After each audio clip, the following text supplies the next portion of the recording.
Le milliardaire s'est caché pour découvrir qui était vraiment pur. Et la Vierge, simple et bonne, a montré ce que personne d'autre n'avait montré. Il a vu en elle l'épouse qu'il n'avait jamais trouvée dans la richesse. Mais son test allait révéler quelque chose d'encore plus grand. Commente ce qui t'a le plus touché et laisse ton like et ton abonnement.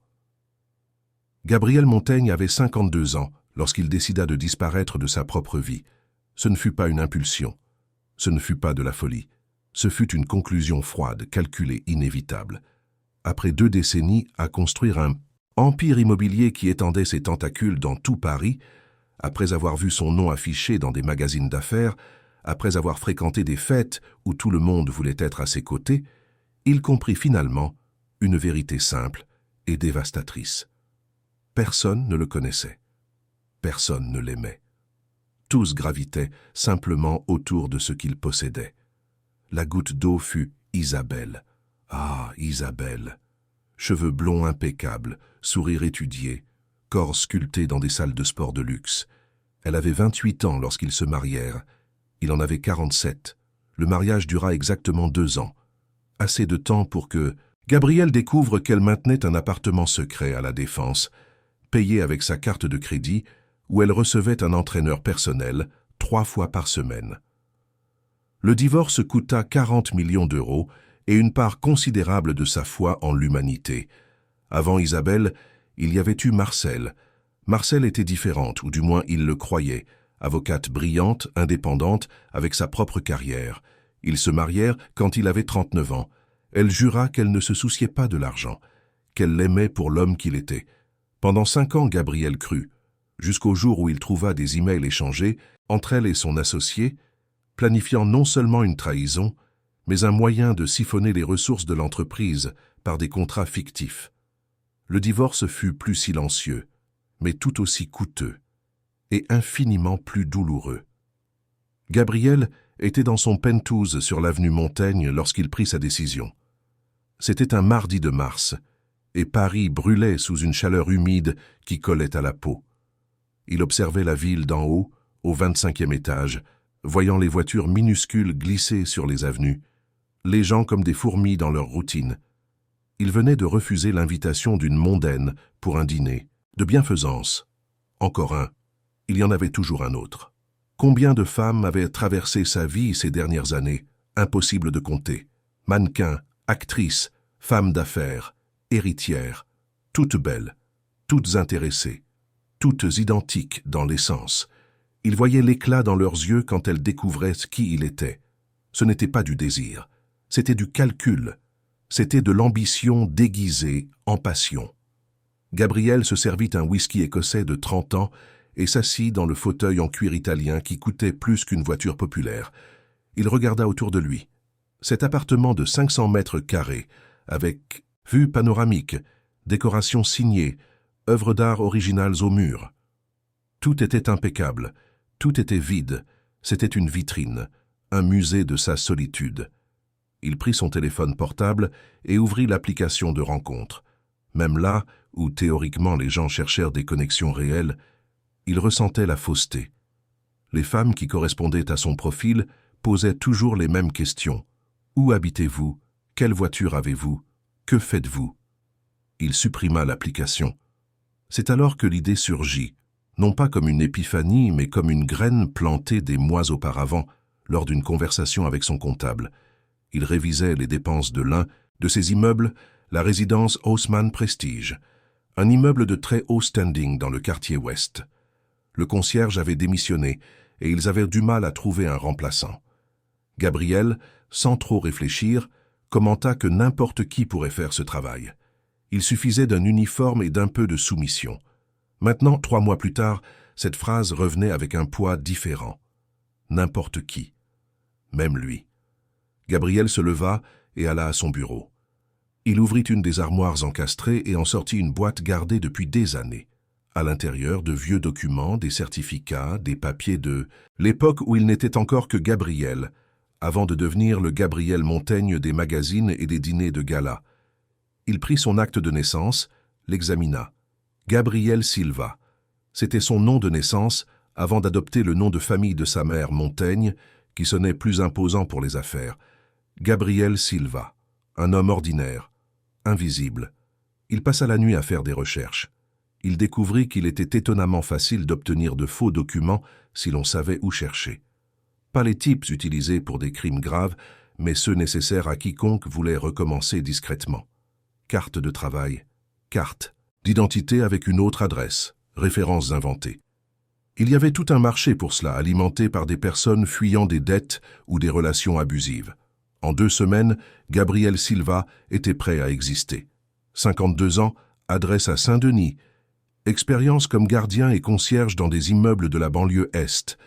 Des références vérifiables via des numéros qui, en réalité, renvoyaient à des téléphones portables de ses contacts chargés de confirmer l'histoire.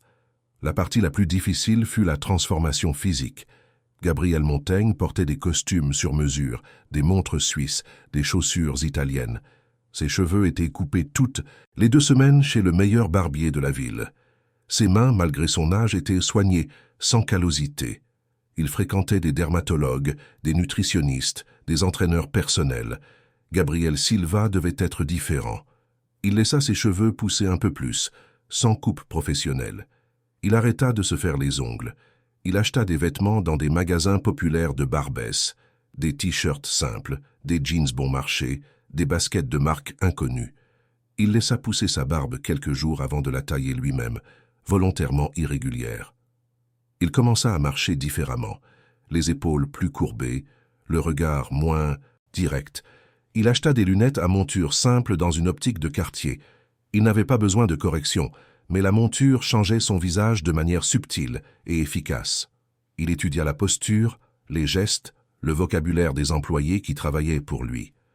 Il remarqua comment ils évitaient un contact visuel excessif avec les résidents riches, comment ils maintenaient un ton de voix neutre, comment leur espace personnel était constamment envahi sans qu'ils puissent se plaindre. Le plan était simple en théorie, complexe dans l'exécution. La résidence Haussmann Prestige comptait 24 étages, 4 appartements par étage, tous de haut, standing. La direction de la copropriété, qui lui répondait par l'intermédiaire d'une société de gestion, ne savait pas que le véritable propriétaire était Gabriel Montaigne. Officiellement, l'immeuble appartenait à un holding, et il préférait garder ses distances. Parfait pour ses objectifs. Gabriel chargea son avocat, le seul à connaître le plan, d'intégrer Gabriel Silva comme nouveau concierge selon les procédures normales. CV, entretien, embauche. Il passerait l'entretien avec le syndic et le gérant de l'immeuble, des personnes qui ne l'avaient jamais vu personnellement. L'entretien eut lieu un matin d'avril. Gabriel se réveilla dans l'appartement loué à Saint-Denis, un simple 2 pièces, qui contrastait brutalement avec le penthouse qu'il avait temporairement abandonné. Il s'habilla avec les vêtements de Gabriel Silva, un jean délavé, une chemise à carreaux à manches longues, des baskets usées. Il se regarda dans le miroir. Un étranger le regardait en retour. Il prit 2 bus jusqu'à Neuilly-sur-Seine. Pendant le trajet, il observa les passagers. Des travailleurs, des étudiants, des femmes au foyer avec des sacs de courses. Des vies qu'il n'avait jamais vraiment considérées. Il avait toujours été blindé, protégé du monde réel par des vitres teintées de voitures importées et des murs hauts. Là, serré entre des corps en sueur, s'accrochant aux barres tandis que le bus cahotait, il ressentit pour la première fois depuis des décennies quelque chose qui ressemblait à de l'humilité, ou peut-être de la honte. La résidence Haussmann Prestige s'élevait imposante dans la rue arborée. Façade en verre miroir, hall d'entrée en marbre, jardin paysager. Gabriel connaissait chaque centimètre de ce projet. Il avait personnellement approuvé chaque détail pendant la construction, 5 ans auparavant. Maintenant, il s'approchait par l'entrée de service par où il n'était jamais passé. Le syndic, Dr Armand Fournier, un médecin à la retraite de 60 ans, le reçut avec peu de cérémonie. Jules, le gérant de l'immeuble, un homme d'une 40aine d'années, mince, à lunettes, qui surveillait tout d'un œil critique, était également présent. Gabriel Silva garda la tête baissée, les réponses courtes, la posture soumise. Il inventa une histoire sur le fait d'avoir travaillé dans des immeubles plus petits de la banlieue Est, sur le fait de chercher une meilleure opportunité. Dr Armand le regarda à peine pendant la conversation, concentré sur son téléphone portable. Jules posa des questions techniques sur le fonctionnement des loges, auxquelles Gabriel répondit avec suffisamment de connaissances pour ne pas paraître inexpérimenté, mais pas trop pour ne pas éveiller les soupçons. Il fut embauché. Il commencerait le lendemain. Le salaire était de 2800 €, moins que ce que Gabriel dépensait pour un seul repas dans ses restaurants préférés. Cette nuit-là, dans l'appartement de Saint-Denis, Gabriel réalisa l'ampleur de ce qu'il faisait. Il n'y avait pas de retour en arrière, ou plutôt, il y en avait, mais il ne le voulait pas. Il avait besoin de cette expérience. Il avait besoin de savoir s'il existait, quelque part dans cette immense ville, une personne capable de le voir au-delà de l'argent. Une personne qui pourrait l'aimer pour qui il était, dépouillé de toutes les couches de pouvoir et de statut. Gabriel Silva commença à travailler un lundi. L'uniforme était simple. Pantalon de ville noir, chemise blanche à manches courtes avec le logo de la copropriété brodé sur la poche, chaussures noires en cuir synthétique. Il enfila tout dans le vestiaire des employés, un espace exigu au sous-sol qui sentait le moisi et le désinfectant. Il se regarda dans le miroir embué. La transformation était complète. Le service était de 7 heures du matin à 4 heures de l'après-midi, avec une heure de déjeuner. Ses fonctions: accueillir les résidents et les visiteurs, contrôler les livraisons, surveiller les caméras de sécurité, maintenir le hall d'entrée organisé, aider les personnes âgées avec leurs courses et leurs bagages. Des tâches simples qui prenèrent de l'importance en raison du contact humain qu'elles exigeaient. Les premiers jours furent une avalanche de perceptions. Gabriel observa chaque interaction avec l'attention d'un scientifique étudiant des cobayes, sauf qu'il était à la fois le scientifique et le cobaye. Il voyait tout sous un angle qu'il n'avait jamais imaginé exister.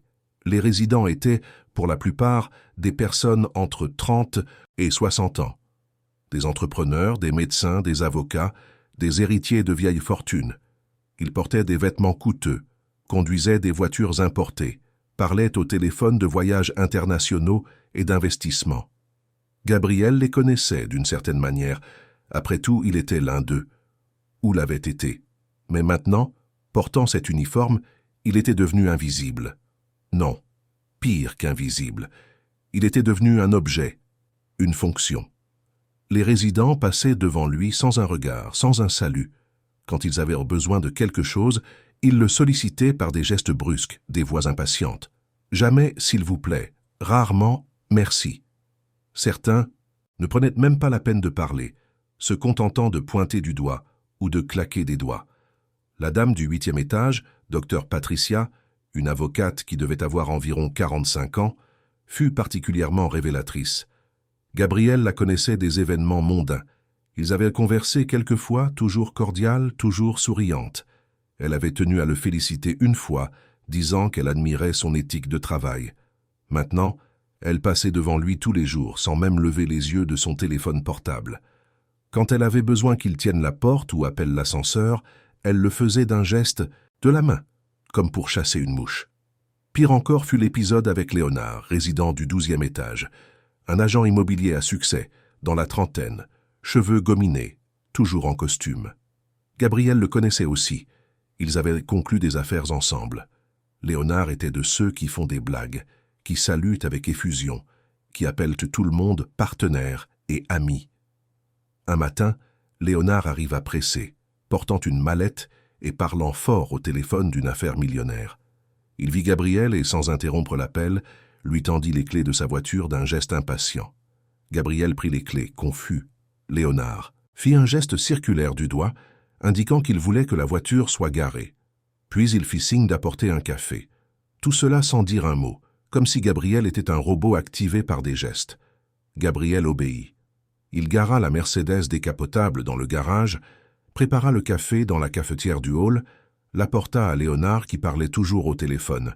Léonard prit la tasse sans le regarder, but une gorgée, fit une grimace et la rendit. Trop chaud. Gabriel refit le café, cette fois avec moins de température. Léonard accepta d'un hochement de tête et entra dans l'ascenseur sans un mot de remerciement. Le soir, Gabriel rentrait à Saint-Denis épuisé, non par l'effort physique mais par le poids émotionnel. Il s'asseyait sur le vieux canapé de l'appartement loué et digérait tout.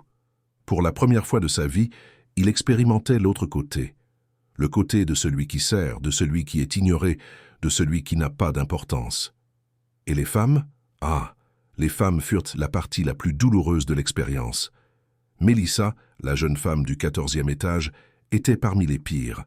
26 ans, influenceuse digitale, fille d'un entrepreneur de l'agro-industrie. Gabriel l'avait rencontrée lors de fêtes. Elle avait flirté avec lui sans vergogne, envoyé des messages insinuants, fait clairement savoir qu'elle était disponible. Il n'avait jamais accepté les invitations, mais il savait qu'elle était intéressée. Par quoi, exactement? Maintenant, il avait la réponse. En tant que concierge, Gabriel n'existait pas pour Mélissa. Elle entrait et sortait de l'immeuble plusieurs fois par jour, toujours apprêtée, toujours filmant des stories pour Instagram, toujours accompagnée d'amies tout aussi bien mises. Elle passait devant le concierge comme si Gabriel faisait partie du décor. Un jour, elle laissa tomber son portefeuille dans le hall. Gabriel le ramassa et l'appela. Elle se retourna irritée par l'interruption. Elle prit le portefeuille de sa main sans un merci et continua de parler à son ami d'un nouveau restaurant au Marais. Il y avait aussi René, du 10e étage. 40 ans, divorcée, propriétaire d'une boutique de vêtements. Elle était sortie quelquefois avec Gabriel Montaigne. Des dîners coûteux, des conversations qui semblaient lui profondes. Elle disait qu'elle en avait assez des hommes superficiels, qu'elle cherchait quelqu'un avec de la substance. Gabriel y avait presque cru. En tant que Gabriel Silva, il lui tenait la porte tous les jours. Elle ne le regardait jamais. Une fois, il l'aida à porter de lourds sacs de courses jusqu'à l'ascenseur. Elle parla au téléphone tout le temps, se plaignant à une amie de la difficulté à trouver des employés compétents. Gabriel était à moins d'1 mètre d'elle. Mais celle qui le blessa le plus fut Vanessa. Vanessa du 7e étage, 32 ans, architecte. Elle avait été différente. Du moins, Gabriel l'avait cru. Ils s'étaient rencontrés à un vernissage, avaient parlé d'art, d'architecture, de philosophie.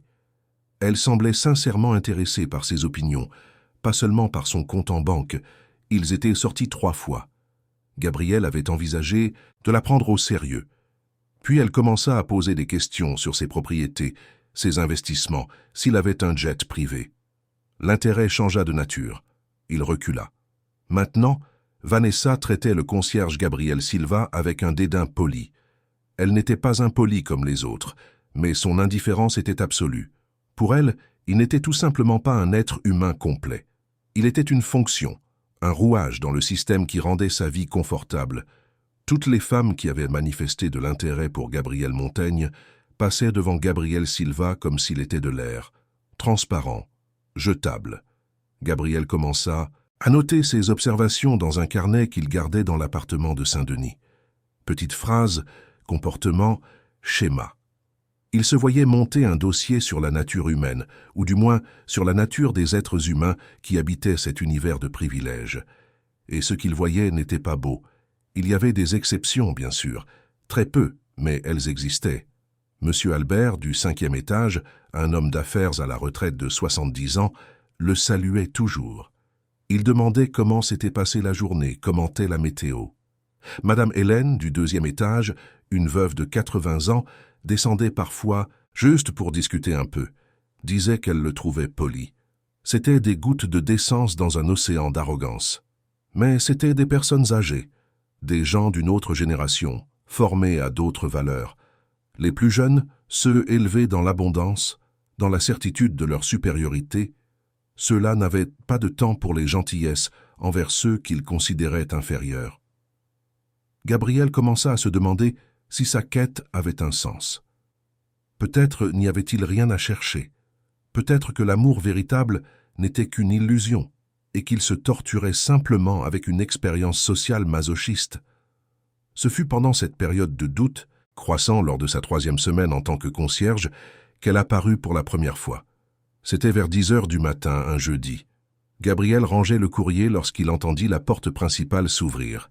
Il leva les yeux et vit une jeune femme entrer. Elle n'habitait pas ici, il en était certain. Il connaissait tous les résidents et elle ne faisait définitivement pas partie d'eux. La jeune femme devait avoir environ 25 ans, peut-être moins. Elle portait un jean simple, usé aux genoux, un chemisier en coton bleu clair sans marque apparente, des baskets blanches usées. Elle portait 2 lourds sacs en plastique, un dans chaque main, et un sac à dos sur les épaules. Ses cheveux châtains étaient attachés en une queue de cheval basse, sans vanité. Elle ne portait pas de maquillage, ou si elle en portait, c'était imperceptible. Elle avait la peau claire, avec quelques taches de soleil sur les pommettes, et des yeux sombres, profonds, légèrement tombants aux coins extérieurs, ce qui lui donnait une expression entre mélancolique et douce. Ce qui attira le plus l'attention de Gabrielle, ce ne fut pas son apparence, mais sa posture. Elle entra lentement, comme si elle avait peur d'occuper trop d'espace. Elle regarda autour du hall en marbre avec une expression qui mêlait admiration et malaise, comme si elle se trouvait dans un endroit où elle n'appartenait pas. Elle s'approcha du comptoir où se tenait Gabrielle. « Bonjour », dit-elle d'une voix douce, presque timide. Gabriel fut surpris. Personne ne lui disait bonjour. Personne ne le regardait dans les yeux quand il lui parlait. « Bonjour », répondit Gabriel, encore en train de digérer la nouveauté. « Puis-je vous aider ?» Elle posa les sacs au sol avec précaution et passa la main sur son front, essuyant un peu de sueur. « Je suis venu rendre visite à ma mère. Appartement 24B au dernier étage. Madame Célia. » Gabriel vérifia le registre. Oui, il y avait bien une Célia Dubois au 24e étage, une femme âgée, veuve, qu'il voyait rarement. L'appartement était l'un des plus petits de l'immeuble, peut-être le seul vraiment abordable en termes de prix, hérité ou acheté il y a longtemps, avant la valorisation absurde de la région. « Bien sûr, » dit Gabriel, en prenant le téléphone de la loge. « Je vais prévenir que mademoiselle est arrivée. » Elle sourit. Ce fut un petit sourire sincère qui atteignit ses yeux. « Merci. Et vous, pouvez m'appeler Laura. »« Mademoiselle sonne très formelle, dit-elle presque en riant. Gabriel prévint madame Célia qui autorisa la montée. Laura reprit les sacs et se dirigea vers l'ascenseur. Avant d'entrer, elle se retourna. « Passez une bonne journée, dit-elle, et cette fois le sourire était plus large. « De même, répondit Gabriel, sentant quelque chose d'étrange dans sa poitrine, quelque chose qu'il n'avait pas ressenti depuis des semaines à cet endroit. La porte de l'ascenseur se referma et Laura disparut. Gabriel retourna à son poste, mais son esprit était ailleurs. Il y avait quelque chose de différent chez cette jeune femme. Quelque chose qui détonnait complètement avec l'environnement. Elle l'avait traité comme une personne, comme un être humain digne d'un salut, d'un sourire, d'un merci. Peut-être n'était-ce que de l'éducation de base, mais ici, dans cet immeuble, l'éducation de base était déjà un miracle. Laura descendit 2 heures plus tard. Les sacs étaient vides maintenant, pliés dans son sac à dos. Elle s'arrêta de nouveau à la loge et Gabriel vit que ses yeux étaient rouges, comme si elle avait pleuré. « Tout va bien ?» demanda-t-il avant de pouvoir se retenir. Laura cligna des yeux, surprise par la question. Elle sourit tristement. « Oui, ça va. C'est juste que voir ma mère comme ça, si fragile. Elle est un peu affaiblie dernièrement. Mais ça va aller mieux. Ça doit aller mieux. » Gabriel hocha la tête, ne sachant trop quoi dire. Laura prit une profonde inspiration, réajusta son sac à dos sur ses épaules. « Je vais y aller. Merci encore. »« Revenez quand vous voulez, » dit Gabriel, et c'était sincère. Elle fit un signe de tête et partit. Les jours suivants, Gabriel pensa à elle plus souvent qu'il n'aurait voulu l'admettre. Il y avait quelque chose dans cette brève rencontre qui l'avait touché. La simplicité, la gentillesse, l'humanité. C'étaient des choses qu'il croyait éteintes dans ce monde d'apparences et d'intérêts. Il ne savait pas encore que Laura reviendrait, qu'elle deviendrait une présence constante, qu'elle changerait complètement le cours de cette expérience et finalement de toute sa vie.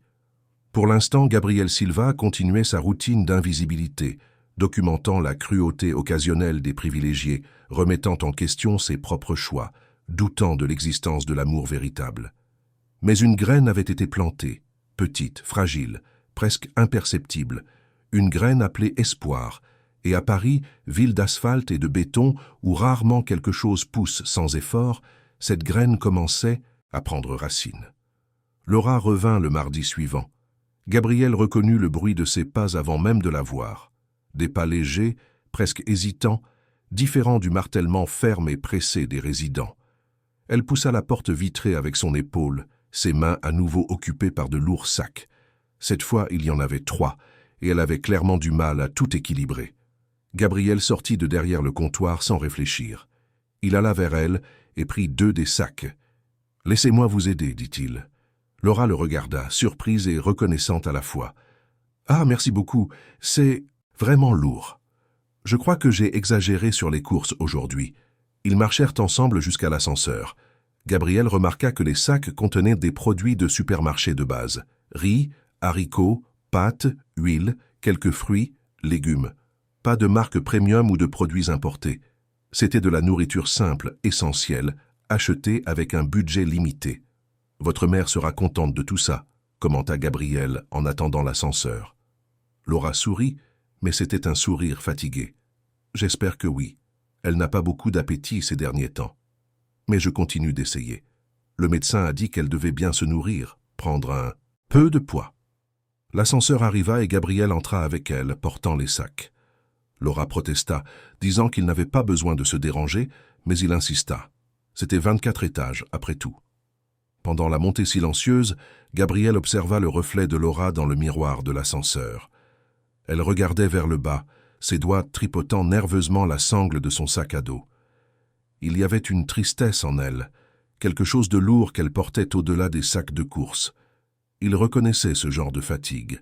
Ce n'était pas physique, c'était de l'âme. L'ascenseur s'arrêta au 24e étage. L'appartement 24 B se trouvait au bout du couloir, loin des ascenseurs, le coin le moins noble de l'étage. Laura ouvrit la porte et Gabriel entra derrière elle. L'appartement était petit, peut-être 60 mètres carrés. La décoration était ancienne, des meubles en bois sombre des années 80, des rideaux délavés, une moquette usée. Mais c'était propre, organisé avec soin. Il y avait des napperons en crochet sur les accoudoirs du canapé, des petits vases avec des fleurs artificielles sur les étagères, des photographies encadrées au mur. C'était un foyer malgré sa simplicité. Madame Célia était assise dans un fauteuil près de la fenêtre, enveloppée dans une couverture malgré la chaleur de Paris. C'était une femme d'une 60aine d'années, mais elle semblait plus âgée. Son visage était fin, pâle, avec de profondes cernes. Ses cheveux gris étaient attachés en un chignon lâche. Elle regarda Gabriel avec surprise. « Maman, c'est le concierge de l'immeuble. Il m'a aidé avec les courses, » expliqua rapidement Laura. Gabriel posa les sacs sur la petite table de la cuisine américaine. Madame Célia esquissa un faible sourire et fit mine de se lever. Gabriel leva la main. « S'il vous plaît, ne vous levez pas. Restez confortable. »« Très gentil, » dit Madame Célia d'une voix faible. Ce n'est pas tous les jours que l'on rencontre des personnes aussi attentionnées. Gabriel hocha la tête, sentant une oppression dans sa poitrine. Cette femme était clairement malade. Ce n'était pas seulement de la faiblesse ou de la vieillesse. Il y avait quelque chose de plus grave. Il le voyait dans ses yeux jaunis, dans sa peau tendue sur les os, dans la façon dont elle respirait avec difficulté. « Je vais vous laisser tranquille, » dit Gabriel. « Si vous avez besoin de quoi que ce soit, n'hésitez pas à m'appeler à la loge. » Laura l'accompagna jusqu'à la porte. Dans le couloir, elle lui tint légèrement le bras, faisant s'arrêter Gabriel. « Merci beaucoup, vraiment. Les gens ici ne sont généralement pas très... » Elle hésita, cherchant le mot, attentionné. Gabriel la regarda. De près, il vit de petits détails qu'il n'avait pas remarqués auparavant. Une fine cicatrice sur le sourcil gauche, des taches de rousseur éparpillées sur le nez, des cils longs et naturels, sans mascara pour les allonger. C'était un visage honnête, sans artifice, sans masque. « Ce n'était rien, » répondit-il. « N'importe qui aurait fait de même. » Laura laissa échapper un rire triste. « Non, non, ce n'est pas vrai. Mais merci d'être différent. » Elle rentra et Gabriel descendit par l'ascenseur, pensif. Pendant les semaines passées là, il avait été traité comme un objet, comme un meuble, comme quelque chose de moins qu'humain. Et puis cette jeune femme apparaît, portant de lourds sacs et des préoccupations encore plus lourdes, et le traite avec plus de gentillesse que tous les riches de l'immeuble réunis. À partir de ce jour, Laura devint une présence constante. Elle venait 3, parfois 4 fois par semaine. Toujours chargée, toujours avec des provisions, des médicaments, des vêtements propres pour sa mère. Gabriel commença à l'attendre.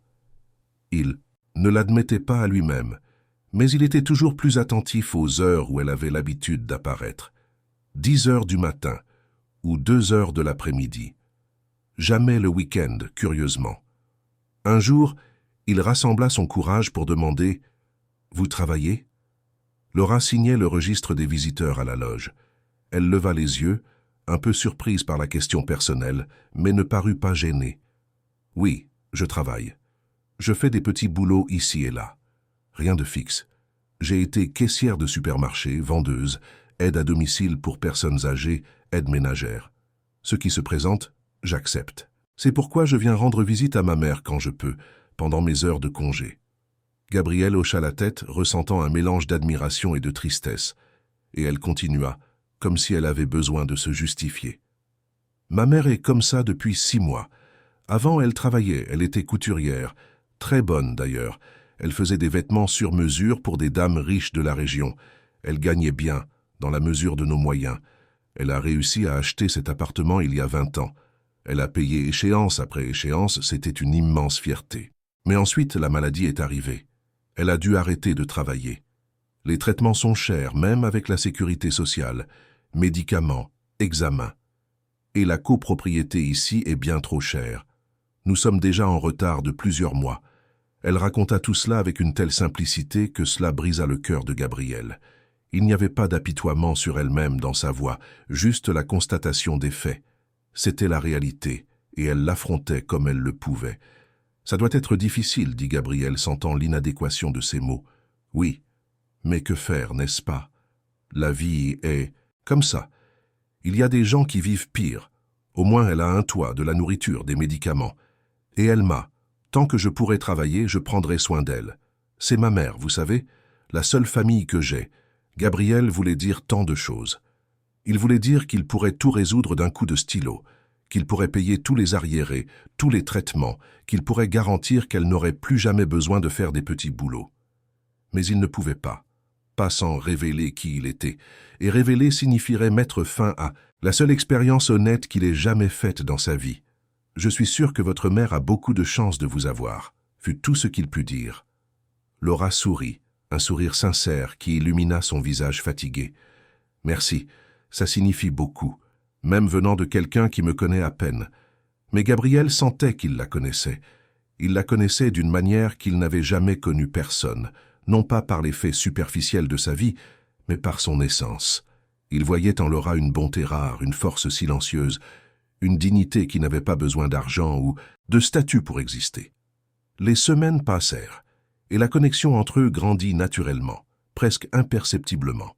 Les brèves conversations à la loge se transformèrent en discussions plus longues. Gabrielle commença à lui préparer du café quand elle arrivait en sueur de ses marches avec les sacs lourds. Laura commença à lui demander comment s'était passée sa journée, si elle avait été mouvementée, si les résidents le traitèrent bien. « Vous êtes trop poli pour travailler ici, » dit-elle un après-midi. « Les gens ici sont, » elle marqua une pause, « compliqués. » Gabrielle rit. « Vous pouvez le dire. Ils sont arrogants. » Laura rougit un peu. « Je ne voulais pas être méchante. Mais oui, ils le sont. Certains sont tout simplement horribles. J'ai vu des scènes ici dans le hall qui m'ont fait honte d'être humaine. » Gabrielle savait exactement à quoi elle faisait référence. Il avait assisté à d'innombrables scènes désagréables. Des résidents criant sur des livreurs pour des retards, des femmes maltraitant des femmes de ménage, des hommes harcelant des employés, un cirque quotidien de petites cruautés. Le pire, c'était il y a 2 semaines, continua Laura baissant la voix. Je sortais de l'immeuble quand j'ai vu une résidente mépriser complètement une dame qui vend des bonbons au coin de la rue. La vendeuse est âgée, elle doit avoir environ 70 ans, elle travaille debout toute la journée. La résidente n'a pas seulement refusé d'acheter, ce qui serait normal, mais a fait un commentaire horrible sur les gens qui salissent le trottoir des bons immeubles. J'étais tellement en colère, j'ai acheté tous les bonbons que la dame avait, juste pour compenser d'une manière ou d'une autre. Gabrielle se souvenait de la scène. C'était Mélissa, l'influenceuse. Il avait tout entendu de l'intérieur de la loge. Il avait ressenti la même colère que Laura décrivait. « Vous avez bon cœur, » dit Gabrielle. Laura secoua la tête. « Ce n'est pas de la bonté. C'est le minimum. C'est traiter les gens comme des personnes. Ma mère m'a toujours appris ça. Elle disait que peu importe l'argent que vous avez ou n'avez pas, ce qui compte, c'est comment vous traitez ceux qui ne peuvent rien vous donner en retour. C'est la vraie mesure du caractère. » Gabriel resta silencieux, absorbant ces mots. C'étaient exactement les mots qu'il avait besoin d'entendre. La validation qu'il n'était pas fou, qu'il n'avait pas tort de chercher quelque chose au-delà du superficiel. Ce fut pendant cette conversation que Gabriel réalisa une vérité gênante. Il tombait amoureux. Non pas de la Laura idéalisée, non pas d'un fantasme, mais de la personne réelle, imparfaite, fatiguée, combattante qui se tenait devant lui, de la femme qui portait des sacs lourds et des sourires légers, de la fille dévouée qui sacrifiait tout pour sa mère malade, de l'âme gentille dans un monde cruel, et cela compliquait tout, parce que Gabriel Silva n'avait rien à offrir. C'était un concierge au salaire minimum, vivant à Saint-Denis. Gabriel Montaigne, en revanche, pouvait lui offrir le monde, mais Gabriel Montaigne représentait aussi exactement ce qu'il essayait de fuir. L'amour acheté, l'intérêt déguisé en affection. C'était un paradoxe cruel. Il avait trouvé la femme qu'il cherchait justement quand il ne pouvait pas être qui il était vraiment. Les choses se compliquèrent encore davantage lorsque Jules, le gérant de l'immeuble, commença à faire pression sur Madame Célia à cause des retards de paiement des charges de copropriété. Gabriel le découvrit accidentellement en entendant une conversation entre Jules et Dr Armand, le syndic. « Cela fait déjà 4 mois de retard, disait Jules. Nous devons prendre des mesures. La copropriété n'est pas une institution caritative. » Dr Armand semblait mal à l'aise. « Mais c'est une dame âgée, malade. Où va-t-elle vivre si nous l'expulsons ?» Jules haussa les épaules. « Ce n'est pas notre problème. Il y a des règles. Si nous commençons à faire des exceptions, d'autres voudront le même traitement. J'enverrai la notification officielle la semaine prochaine. » Gabriel sentit son sang bouillir. En tant que propriétaire de l'immeuble, il aurait pu empêcher cela d'un simple appel. Mais il ne pouvait pas le faire sans éveiller les soupçons. Il devait trouver un autre moyen. Cette nuit-là, dans son penthouse de l'avenue Montaigne, où il passait encore ses nuits et ses week-ends loin du personnage de Gabriel Silva, il appela son avocat. Il expliqua la situation. Il voulait qu'une société écran sans lien apparent avec lui fasse un don anonyme pour couvrir les arriérés de Madame Célia. L'avocat trouva cela étrange, mais ne posa pas de questions. Il était habitué aux requêtes excentriques de Gabriel. Mais il y eut un problème. Le don, pour des raisons bureaucratiques de la copropriété, prendrait quelques semaines à être traité. Et Jules n'était pas disposé à attendre. La notification fut envoyée. Madame Célia et Laura avaient 30 jours pour régler la dette ou quitter l'appartement.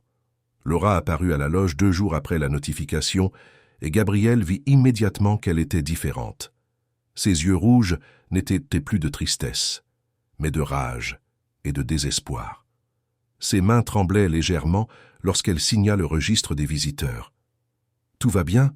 demanda Gabriel, connaissant déjà la réponse. Laura le regarda et, à la surprise des deux, ses yeux se remplirent de larmes. Elle les essuya rapidement, gênée. « Désolé, je ne voulais pas m'effondrer comme ça. C'est juste que... » Elle respira profondément. « Ils veulent expulser ma mère. Elle a 30 jours. Comment vais-je trouver cet argent en 30 jours? Il y a presque 15 000 € de retard. Je travaille, mais j'ai à peine de quoi payer ses médicaments et notre nourriture. Je n'ai personne à qui emprunter. Je n'ai rien à vendre. Et ma mère est si fragile. Un déménagement maintenant pourrait être... » Elle ne termina pas la phrase. Mais Gabriel comprit. Il voulait la serrer dans ses bras. Il voulait lui dire que tout irait bien, qu'il ne laisserait pas cela arriver. Mais tout ce qu'il pouvait offrir, c'était des mots inadéquats. « Je suis désolé, ce n'est pas juste. Non, ce n'est pas juste, » acquiesça Laura, essuyant ses larmes. « Mais la vie est rarement juste, n'est-ce pas? Les gens qui ont tout traitent mal ceux qui n'ont rien. Et ceux qui n'ont rien continuent de payer le prix d'exister. » Elle monta à l'appartement et Gabriel resta là, se sentant impuissant pour la première fois depuis des décennies. Il était habitué à résoudre les problèmes avec de l'argent, avec du pouvoir, avec un appel téléphonique. Mais maintenant, pris dans sa propre expérience sociale, il ne pouvait rien faire sans détruire tout ce qu'il avait construit. Où le pouvait-il? Une idée commença à se former dans son esprit. Risquée, potentiellement désastreuse, mais peut-être la seule façon d'aider sans révéler complètement son identité. La semaine suivante, Gabriel discuta discrètement avec quelques employés de l'immeuble. Il découvrit que Jules, le gérant, avait une réputation douteuse. Des rumeurs couraient selon lesquelles il acceptait des pots de vin de prestataires de services en échange de contrats avantageux. Rien n'avait jamais été prouvé, mais la rumeur était là. Gabriel, utilisant ses ressources en tant que Gabriel Montaigne, engagea un détective privé.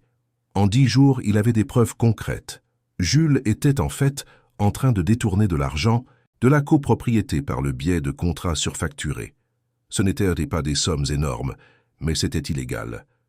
L'étape suivante fut délicate. Gabriel devait démasquer Jules sans se démasquer lui-même. Il créa un profil de courrier électronique anonyme et envoya les preuves à Dr Armand Fournier, le syndic, avec un message simple. « Vous avez un voleur qui gère la copropriété pendant que vous expulsez une dame malade pour non-paiement. Vérifiez les contrats ci-joints. La bombe explosa 2 jours plus tard. » Dr Armand convoqua une réunion d'urgence du conseil de copropriété. Jules fut confronté, nia tout, mais les preuves étaient irréfutables. Il fut licencié sur le champ, avec menace de poursuite pénale s'il tentait de contester. Pendant le chaos, Gabriel, en tant que concierge, observait tout de loin. Dr Armand, peut-être ressentant de la culpabilité ou de la honte, annonça qu'il suspendrait temporairement toutes les procédures d'expulsion jusqu'à ce qu'un nouveau gérant soit embauché et que la situation financière de la copropriété soit réévaluée. Madame Célia était sauvée, pour l'instant. Quand Laura apprit la nouvelle, elle descendit en courant à la loge. Ses yeux brillaient, mais cette fois de joie. « Vous avez entendu ? Vous avez entendu ce qui s'est passé ? La dame de l'appartement d'à côté me l'a raconté. Le gérant a été viré, et ils ont suspendu l'expulsion de ma mère. Je ne sais pas ce qui s'est passé, je ne comprends pas, mais c'est un miracle. » Gabriel sourit, ressentant une satisfaction qu'il n'avait pas éprouvée depuis longtemps. Ce n'était pas la satisfaction de conclure une affaire millionnaire ou d'acheter un nouveau bien immobilier. C'était quelque chose de différent, de plus profond. C'était le sentiment d'avoir fait la bonne chose, même si personne ne le savait. « Tant mieux, dit-il simplement.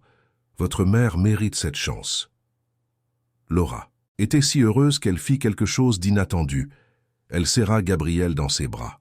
Ce fut une étreinte rapide, impulsive, mais l'impact fut immense. Gabriel sentit sa chaleur, l'odeur simple de savon bon marché et de shampoing de pharmacie. Il sentit ses bras fins mais forts autour de lui, et il sentit son cœur s'accélérer d'une manière qu'aucune femme en robe de créateur et parfum français n'avait réussi à provoquer. « Merci, dit Laura, s'éloignant rapidement, rougissant. « Désolé, c'est juste que je suis tellement soulagée. Je sais que vous n'y êtes pour rien, mais j'avais besoin de remercier quelqu'un, et vous avez toujours été si gentil avec moi. Je suis heureux pour vous, dit Gabriel, essayant de garder une voix ferme. Laura sourit et monta raconter les nouvelles à sa mère. Gabriel resta là, sentant toujours le fantôme de cette étreinte, sachant qu'il avait franchi une ligne dangereuse. Il n'observait plus de l'extérieur, il était impliqué. Il ressentait. Il était, et c'était la partie effrayante, vraiment amoureux. Le soir, dans son appartement de luxe, Gabriel se regarda dans le miroir. Il voyait 2 hommes. Gabriel Montaigne, le milliardaire cynique qui pensait l'amour impossible, et Gabriel Silva, le concierge amoureux qui découvrait exactement ce qu'il cherchait. Le problème était que ces 2 hommes ne pouvaient pas coexister longtemps. Finalement, ils devraient choisir. Et tout choix aurait un prix. Pour l'instant, il continuait de vivre la dualité. Le jour, il était le concierge invisible qui portait des sacs et recevait des sourires. La nuit, il était l'homme d'affaires qui dirigeait un empire. 2 mondes, une personne, un secret qui prenait du poids chaque jour. Et au centre de tout, Laura. La jeune femme simple qui ne savait pas qu'elle enseignait à un milliardaire la véritable valeur des choses. La fille dévouée qui n'imaginait pas que le concierge qui l'aidait à porter des sacs pourrait, d'un simple ordre, changer complètement sa vie. Gabriel savait qu'il ne pourrait pas maintenir cela pour toujours. La vérité, comme toujours, trouverait son chemin. La question était quand, comment, et s'il y aurait autre chose que des décombres quand tout serait révélé.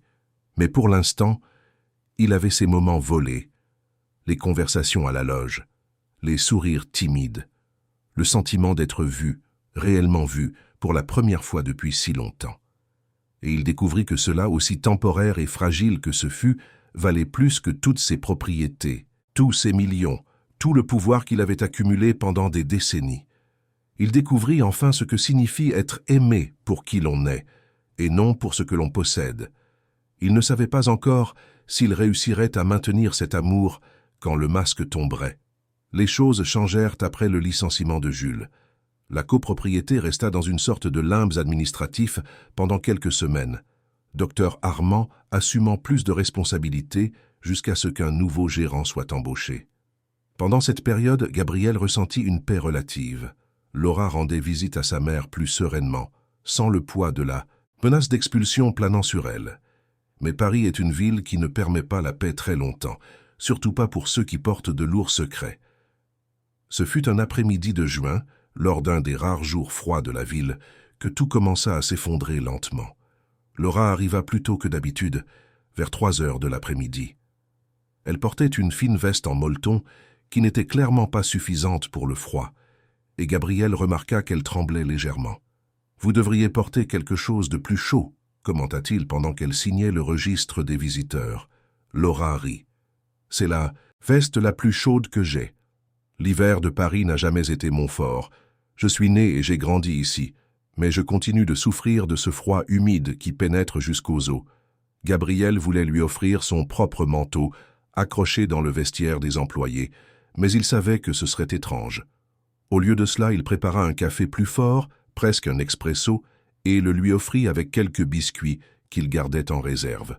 « Vous êtes trop bon pour moi, » dit Laura, acceptant la tasse et enveloppant ses mains autour d'elle pour se réchauffer. Toujours si attentionné, je parie que vous ne faites pas ça pour tout le monde. Gabrielle sourit. Vous avez raison, je ne le fais pas. Laura le regarda avec curiosité. Pourquoi moi, alors? La question le prit au dépourvu. Gabrielle eut besoin de quelques secondes pour formuler une réponse qui n'en révélerait pas trop. Parce que vous êtes différente, parce que vous me traitez comme une personne, parce que, il hésita, dans un endroit où tout le monde me regarde à travers, vous me voyez vraiment. Laura resta silencieuse un instant, la vapeur du café montant entre eux comme un rideau, translucide. Quand elle parla, sa voix était plus basse, plus intime. « Je vous vois. Et je vois quelqu'un qui ne devrait pas être ici. Je ne veux pas dire que vous n'êtes pas bon dans ce que vous faites, mais il y a quelque chose en vous qui ne colle pas. La façon dont vous parlez, dont vous vous exprimez, le vocabulaire que vous utilisez. Ce n'est pas typique. Vous avez beaucoup plus d'études que la plupart des gens qui occupent ces fonctions. » Gabrielle ressentit un froid qui n'avait rien à voir avec le temps. Elle le remarquait, bien sûr, qu'elle le remarquait. Elle était intelligente, observatrice. Il devait détourner la conversation. « J'ai étudié quand j'étais jeune. J'ai passé mon bac en candidat libre, suivi quelques cours. J'ai toujours aimé lire. J'ai beaucoup appris seul. Ce n'était pas entièrement faux.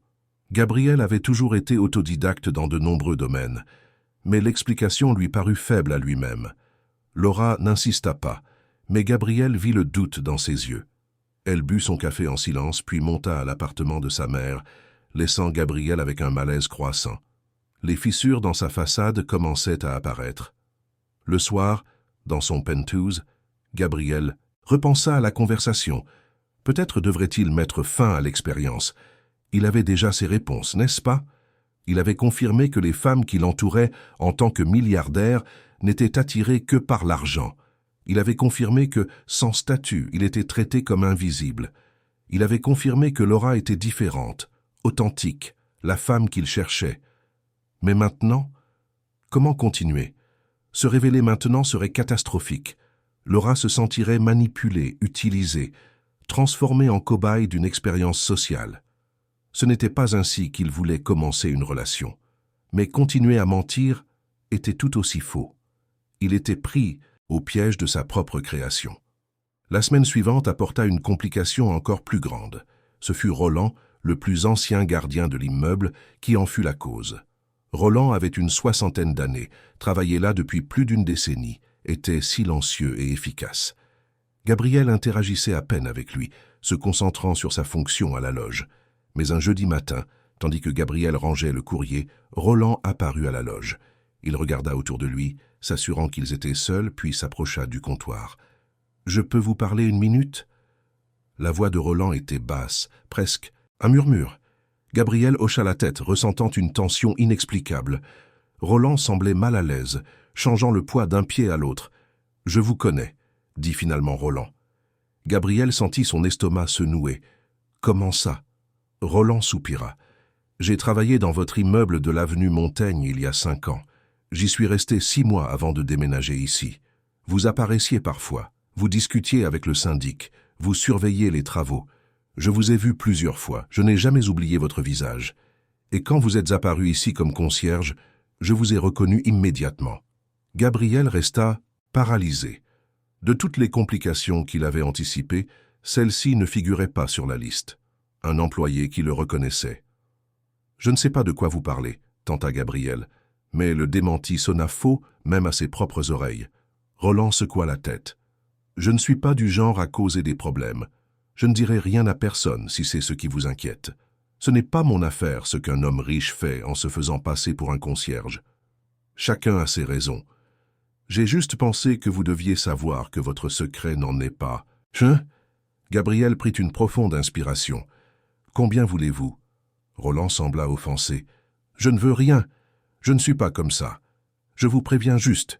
Si je vous ai reconnu, d'autres peuvent vous reconnaître aussi. Et il y a autre chose. »« Quoi ?» ?»« Méfiez-vous de Marcel, le résident du 16e étage. C'est un avocat, mais du genre sans scrupules. Je l'ai vu regarder la jeune femme qui rend visite à sa mère au 24. Le genre de regard qui n'est pas bon.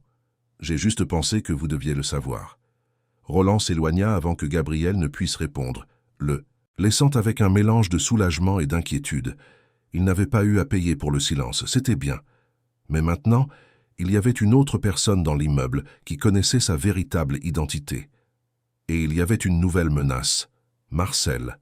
Gabriel connaissait Marcel Fournier. 40 ans, avocat pénaliste, défenseur de politiciens corrompus et d'entrepreneurs sous enquête. Riche, arrogant, connu pour son comportement discutable avec les femmes. Il vivait dans l'immeuble avec une épouse qui voyageait fréquemment, et Gabriel l'avait déjà vu flirter de manière inappropriée avec des employés et des visiteurs. L'inquiétude de Gabriel se confirma 3 jours plus tard dans une scène qui le laissa les poings serrés et le sang bouillonnant. Il était environ 6 heures du soir, la nuit tombait. Laura sortait de l'immeuble après avoir rendu visite à sa mère. Gabriel la vit passer la porte vitrée et lui fit un signe. Elle répondit par un sourire fatigué et se dirigea vers l'arrêt de bus. Marcel apparut dans le hall quelques secondes plus tard, venant du garage. Il vit Laura à travers la porte vitrée et, à l'horreur de Gabriel, sortit derrière elle. Gabriel quitta son poste et se dirigea vers la porte, observant de loin. Marcel rattrapa Laura au milieu du trottoir. Gabriel ne pouvait pas entendre la conversation, mais il voyait le langage corporel. Marcel était trop proche, envahissant son espace personnel. Laura fit un pas en arrière. Marcel sourit et s'approcha de nouveau, touchant légèrement son bras. Laura s'écarta brusquement, secouant la tête. Marcel continua de parler, gesticulant, n'acceptant manifestement pas le refus. Il sortit son portefeuille de sa poche et montra quelque chose, probablement de l'argent. Laura dit quelque chose, clairement irritée, et se tourna pour partir. Marcel lui retint le bras. C'est alors que Gabriel sortit de l'immeuble. Il marcha rapidement, d'un pas ferme, chaque muscle tendu. Il les rejoignit en quelques secondes. « Y a-t-il un problème ici ?» La voix de Gabriel sortit plus dure qu'il ne l'avait voulu, avec une autorité qui ne correspondait pas à un concierge. Marcel se retourna, irrité. « Ce ne sont pas vos affaires, concierge. J'ai une conversation privée. » Gabriel regarda Laura. Elle était pâle, les yeux écarquillés, clairement effrayée. Cela suffit. Mademoiselle est clairement mal à l'aise. Je suggère que vous retourniez à l'immeuble. Marcel rit avec dédain. Vous me donnez des ordres? Savez-vous à qui vous parlez? Gabriel fit un pas en avant. Sa posture changea complètement. Les épaules en arrière, le menton relevé, le regard direct et provocateur. Pendant un instant, ce n'était plus Gabriel Silva, le concierge soumis. C'était Gabriel Montaigne, l'homme d'affaires habitué à intimider ses adversaires dans les salles de négociation. Je sais exactement à qui je parle. Un homme qui harcèle une femme en public. Si vous ne vous éloignez pas maintenant, j'appellerai la police. Et croyez-moi, maître Marcel, je suis sûr que vos activités ne supporteraient pas beaucoup l'attention policière. Le ton de voix, le choix des mots, la posture, tout était inapproprié pour un concierge. Marcel le remarqua. Ses yeux se plissèrent, évaluant Gabriel avec une nouvelle attention. Mais il y avait quelque chose dans sa fermeté qui le fit reculer. « Ça ne restera pas comme ça. marmonna Marcel, mais il s'éloignait déjà. « Je vais déposer une plainte contre vous. Nous verrons si vous gardez ce travail demain. » Il retourna à l'immeuble, laissant Gabriel et Laura seuls sur le trottoir. Laura tremblait. Gabriel se tourna vers elle, inquiet. « Vous allez bien ?» Que voulait-il? Laura se serra dans ses bras, encore sous le choc de ce qui s'était passé. Elle déglutit. Il a offert de l'argent. Il a dit qu'il m'avait vu plusieurs fois entrer et sortir de l'immeuble, qu'il avait remarqué que j'avais besoin d'argent. Il a proposé d'aider avec les dettes de ma mère si elle ne put terminer. Gabriel sentit une colère si intense que ses mains tremblèrent. J'ai compris. Vous avez bien fait de refuser. Je n'aurais jamais, Laura semblait sur le point de pleurer, je n'aurais jamais fait ça, aussi désespéré que je sois, j'ai de la dignité. Ma mère m'a élevé avec des valeurs, je préfère la misère à vendre mon âme. Je sais, vous êtes la personne la plus intègre que je connaisse. Laura le regarda, et il y avait quelque chose de nouveau dans ses yeux. De la gratitude, oui, mais aussi une curiosité intense. Vous avez été incroyable.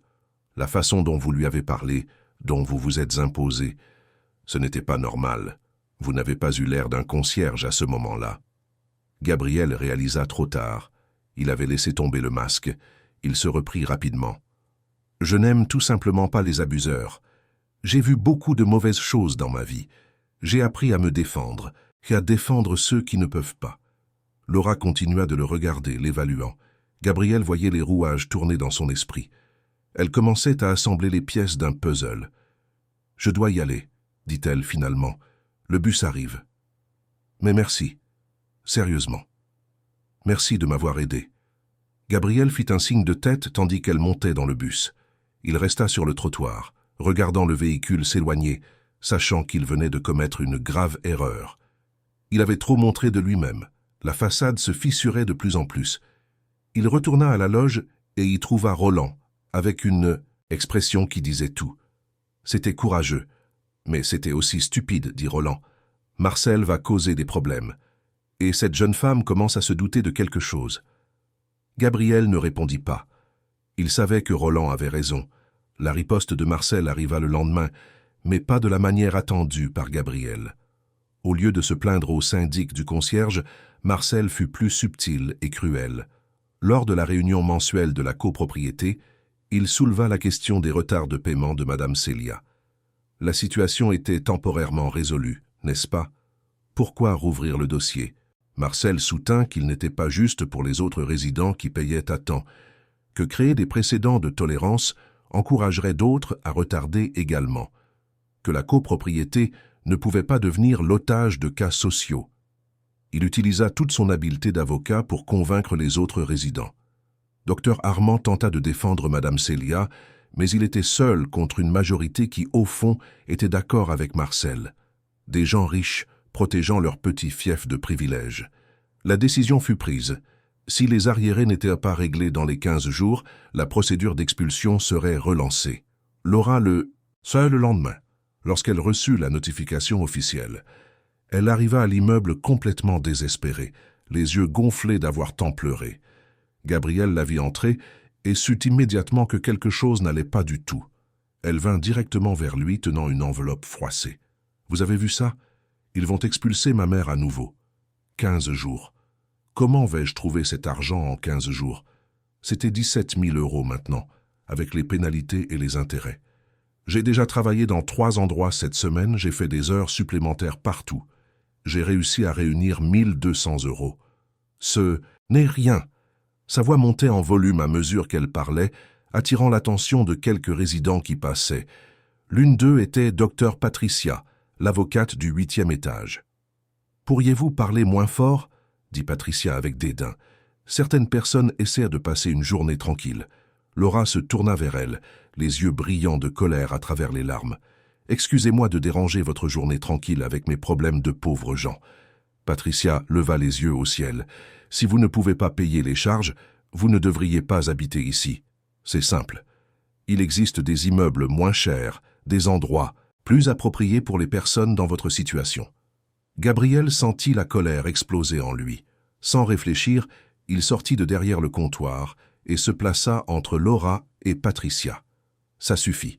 Sa voix sortit ferme, autoritaire, chargée d'un pouvoir qu'il ne pouvait plus cacher. « Mademoiselle Laura n'a jamais rien volé à personne, et si vous voulez mettre en place des fouilles, je suggère de commencer par les résidents eux-mêmes. Je suis sûr que nous trouverions beaucoup de squelettes intéressants dans les placards de tout le monde. » Mélissa écarquilla les yeux. « Vous encore? Je croyais que vous aviez déjà été averti. Je l'ai été, et je ne le regrette pas. Si défendre des personnes décentes me coûte mon emploi, qu'il en soit ainsi. » À ce moment-là, Gabriel remarqua un petit groupe de résidents qui se formait autour. Certains curieux, d'autres clairement désapprobateurs de la situation. Et parmi eux, à son horreur, se trouvait Marcel Fournier, l'avocat qui avait harcelé Laura. Il observait tout avec un sourire malicieux. Patricia était rouge de colère. « Ce comportement est inacceptable. Je convoque une réunion extraordinaire de la copropriété ce soir même. Nous déciderons de votre avenir ici. » Elle se retourna dramatiquement et marcha vers l'ascenseur suivi par Mélissa et René. Le groupe se dispersa lentement, laissant Gabriel et Laura seuls dans le hall. « Vous n'auriez pas dû faire ça, dit Laura, la voix douce. Vous allez tout perdre à cause de moi. » Gabriel la regarda. « Je ne le regrette pas. Quelqu'un devait le dire. » Laura fit un pas en avant et pour la deuxième fois, l'embrassa. Mais cette fois, ce ne fut ni rapide, ni impulsif. Ce fut une étreinte longue, serrée, désespérée. Elle serra Gabriel comme on s'accroche à une bouée au milieu d'un naufrage. « Merci, » murmura-t-elle contre sa poitrine. « Merci de m'avoir défendu. Merci de voir ma mère comme une personne. Merci d'être vous. » Gabriel l'enlaça, la sentant trembler, sentant son propre cœur battre la chamade. À ce moment-là, tous les masques, tous les mensonges, tous les déguisements semblaient insignifiants. Tout ce qui importait, c'était cette femme dans ses bras, brisée mais pas vaincue, luttant mais pas défaite. Ils se séparèrent lorsqu'ils entendirent à l'ascenseur. Laura essuya rapidement ses larmes. « Je dois monter. Je dois en parler à ma mère. Peut-être connaît-elle quelqu'un qui pourrait nous prêter cet argent.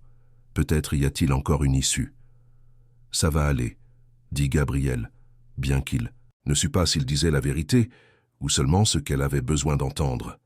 Laura monta et Gabriel retourna derrière le comptoir. Ses mains tremblaient encore, mais ce n'était plus de colère. C'était d'adrénaline, de peur, d'amour mêlé de culpabilité. 10 minutes plus tard, Dr Armand apparut avec Patricia à ses côtés. Le syndic semblait mal à l'aise, mais déterminé. « Gabriel, nous devons parler. Dans le bureau, s'il vous plaît. » Gabriel les suivit jusqu'au petit bureau du rez-de-chaussée. Patricia se tenait debout, les bras croisés, exhalant une satisfaction vengeresse. Dr Armand s'assit derrière le bureau, soupirant lourdement. « Écoutez, Gabriel, je comprends que la situation ait été tendue. Mais vous ne pouvez pas parler ainsi aux résidents. Ils perdent votre salaire, techniquement parlant. Docteur Patricia est très offensée et exige votre démission. » Gabriel attendit, sans rien dire. Une partie de lui voulait tout révéler sur le champ, dire que c'était lui qui payait son salaire indirectement, qu'il était le propriétaire de tout l'immeuble. Mais quelque chose l'en empêcha. Dr Armand continua. « Cependant, je vous considère comme un employé exemplaire. Et je sais que la situation était délicate. Alors je propose ceci. Vous présentez des excuses formelles à Dr Patricia. Nous promettons que cela ne se reproduira pas et vous gardez votre emploi. Tout le monde y gagne. » Patricia fit une grimace de mécontentement. « Ce n'est pas suffisant. C'est ce que j'offre, » dit Dr Armand avec une fermeté surprenante. « Acceptez ou non, mais je ne licencierai pas un employé compétent à cause d'une dispute. » Gabriel regarda Patricia, la femme qui, en tant que milliardaire, l'avait traité avec tant d'intérêt et d'admiration. Maintenant, elle voulait qu'il soit licencié, humilié, puni pour avoir osé la défendre. « Je ne m'excuserai pas, » dit Gabriel calmement. « Ce que j'ai dit était vrai. Madame Célia mérite le respect. » Ça, Phil mérite le respect. Et si le prix pour les défendre est mon emploi, j'accepte de le payer. Patricia sourit d'une satisfaction amère. « Alors c'est décidé. Il est viré. »« Non !» dit une autre voix depuis la porte. Tous se tournèrent. C'était Roland, le gardien, immobile à l'entrée du bureau, l'expression déterminée. « J'ai tout entendu. Et je tiens à dire que si Gabriel est licencié, je démissionne aussi. Je travaille ici depuis 10 ans, Et je n'ai jamais vu un meilleur employé. Si cette copropriété préfère protéger des gens arrogants plutôt que des personnes décentes, alors je ne veux pas en faire partie. Dr Armand semblait de plus en plus mal à l'aise. La situation échappait à tout contrôle. Perdre 2 employés d'un coup serait un problème administratif énorme. « Calmons les esprits, dit-il. Docteur Patricia, je comprends votre position, mais je dois considérer le bien de la copropriété dans son ensemble. Gabriel reste, avec un avertissement formel. Sinon, nous aurons une crise de personnel que nous ne pourrons pas résoudre rapidement. » Patricia regarda autour d'elle, réalisant qu'elle perdait. « C'est absurde. Je porterai l'affaire à la prochaine réunion de copropriété. Tout le monde en entendra parler. » Elle sortit en claquant la porte. Docteur Armand soupira de nouveau. « Gabriel, Roland, merci de votre compréhension. Nous allons essayer de résoudre cela du mieux possible. Vous pouvez retourner au travail. » Dans le couloir, Roland donna une légère tape dans le dos de Gabriel. « Vous avez fait la bonne chose, mais vous vous êtes aussi trop exposé. Cette femme n'oubliera pas. »« Je sais, » dit Gabriel. « Mais ça en valait la peine. »« Ça en valait la peine, » acquiesça Roland. « J'espère juste que vous avez un plan pour la suite. » Car il y a toujours une suite. Gabriel retourna à la loge, sachant que Roland avait raison. La situation devenait incontrôlable. Son déguisement était de plus en plus fragile. Et le pire, il s'impliquait émotionnellement d'une manière qui compromettait toute l'expérience. Cette nuit-là, dans son appartement de Saint-Denis, Gabriel resta éveillé tard, pensant à Laura, à Madame Célia, à toutes les personnes qu'il avait rencontrées pendant ce voyage, pensant aux masques que nous portons, aux mensonges que nous racontons, aux vérités que nous cachons. Et il conclut quelque chose de fondamental. L'expérience n'importait plus. Les réponses qu'il cherchait n'importaient plus.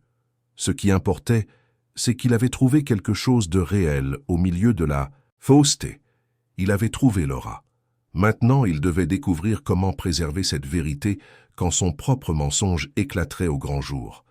Parce que cela arriverait, il le savait. Ce n'était qu'une question de temps, et quand cela se produirait, il resterait à savoir si l'amour qu'il avait trouvé était assez fort pour survivre à la révélation de qui il était vraiment. Les jours qui suivirent la confrontation avec Patricia furent tendus. Gabriel sentait les regards des résidents, les commentaires murmurés. Il était devenu l'employé rebelle, celui qui avait osé défier l'ordre établi.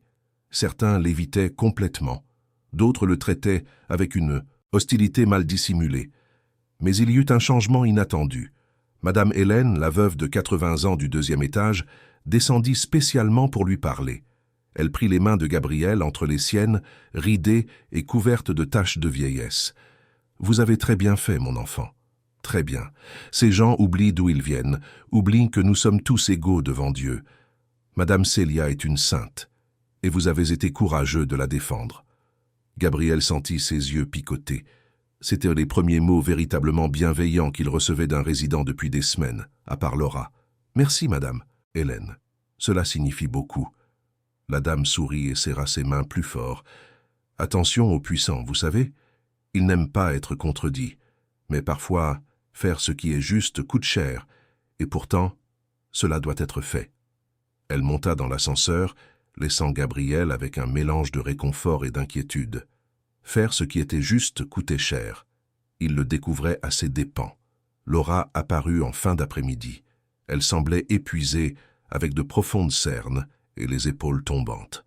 Mais quand elle vit Gabriel, son visage s'illumina un peu. « Vous êtes toujours là, » dit-elle, clairement soulagée. « J'avais peur qu'il vous ait vraiment licencié. Je suis toujours là. Avertie, mais là. » Laura s'approcha du comptoir, la voix basse. « Merci encore pour ce que vous avez fait. Je sais que je n'aurais pas dû vous mettre dans cette situation, mais personne ne m'a jamais défendu comme ça. Personne ne s'est jamais soucié. Gabriel voulait dire tant de choses.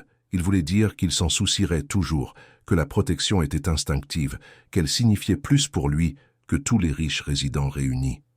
Mais les mots restèrent coincés dans sa gorge. « Comment va votre mère ?» Laura soupira. Faible, elle empire. Les médicaments ne font plus autant effet, et avec cette nouvelle menace d'expulsion, elle est anxieuse, stressée. Je pense que l'émotionnel affecte son physique. Et l'argent? Avez-vous pensé à une solution? Laura secoua la tête, vaincue. J'ai essayé d'emprunter dans toutes les banques. Aucune ne m'approuve, mes revenus sont trop faibles et je n'ai pas de biens à garantir. J'ai essayé avec des usuriers, mais les taux d'intérêt sont absurdes, je ne pourrai jamais payer. Je suis piégé, vous savez, complètement piégé. Gabriel voulait crier qu'elle n'était pas piégée, qu'il pouvait tout résoudre en quelques secondes. Mais il ne pouvait pas. Pas encore. Il devait d'abord trouver le bon moyen de révéler la vérité sans tout détruire. Vous trouverez une issue. Il y a toujours une issue. Laura sourit tristement. Vous êtes optimiste. Je l'étais aussi. Mais la vie a une façon d'écraser l'optimisme des gens comme moi. Elle monta à l'appartement et Gabriel resta là, sentant le poids de sa propre impuissance, ou plutôt de l'impuissance qu'il s'était imposée. Il avait tout le pouvoir du monde, mais il s'était enfermé dans une prison de mensonges. Ce fut cette nuit-là qu'il commit l'erreur qui faillit tout détruire. Gabriel était dans le penthouse de l'avenue Montaigne, examinant des documents pour un nouveau projet. Il portait sa montre préférée, une Patek Philippe en édition limitée qui avait coûté 220 000 €. C'était une pièce rare, en or blanc incrusté de diamants, avec seulement 50 exemplaires produits dans le monde. Le lendemain, il oublia de l'enlever avant d'aller travailler en tant que Gabriel Silva. Il ne s'en rendit compte que lorsqu'il était déjà dans le bus, en route pour Neuilly-sur-Seine. Il paniqua. Comment expliquer une montre pareille? Il n'y avait aucune explication plausible. Il décida de la cacher, dès son arrivée à l'immeuble, de la ranger dans le vestiaire jusqu'à la fin de son service. Mais le destin en avait décidé autrement. Laura apparut plus tôt que d'habitude, vers 9 heures du matin. Gabriel était distrait, organisant des livraisons, quand elle s'approcha.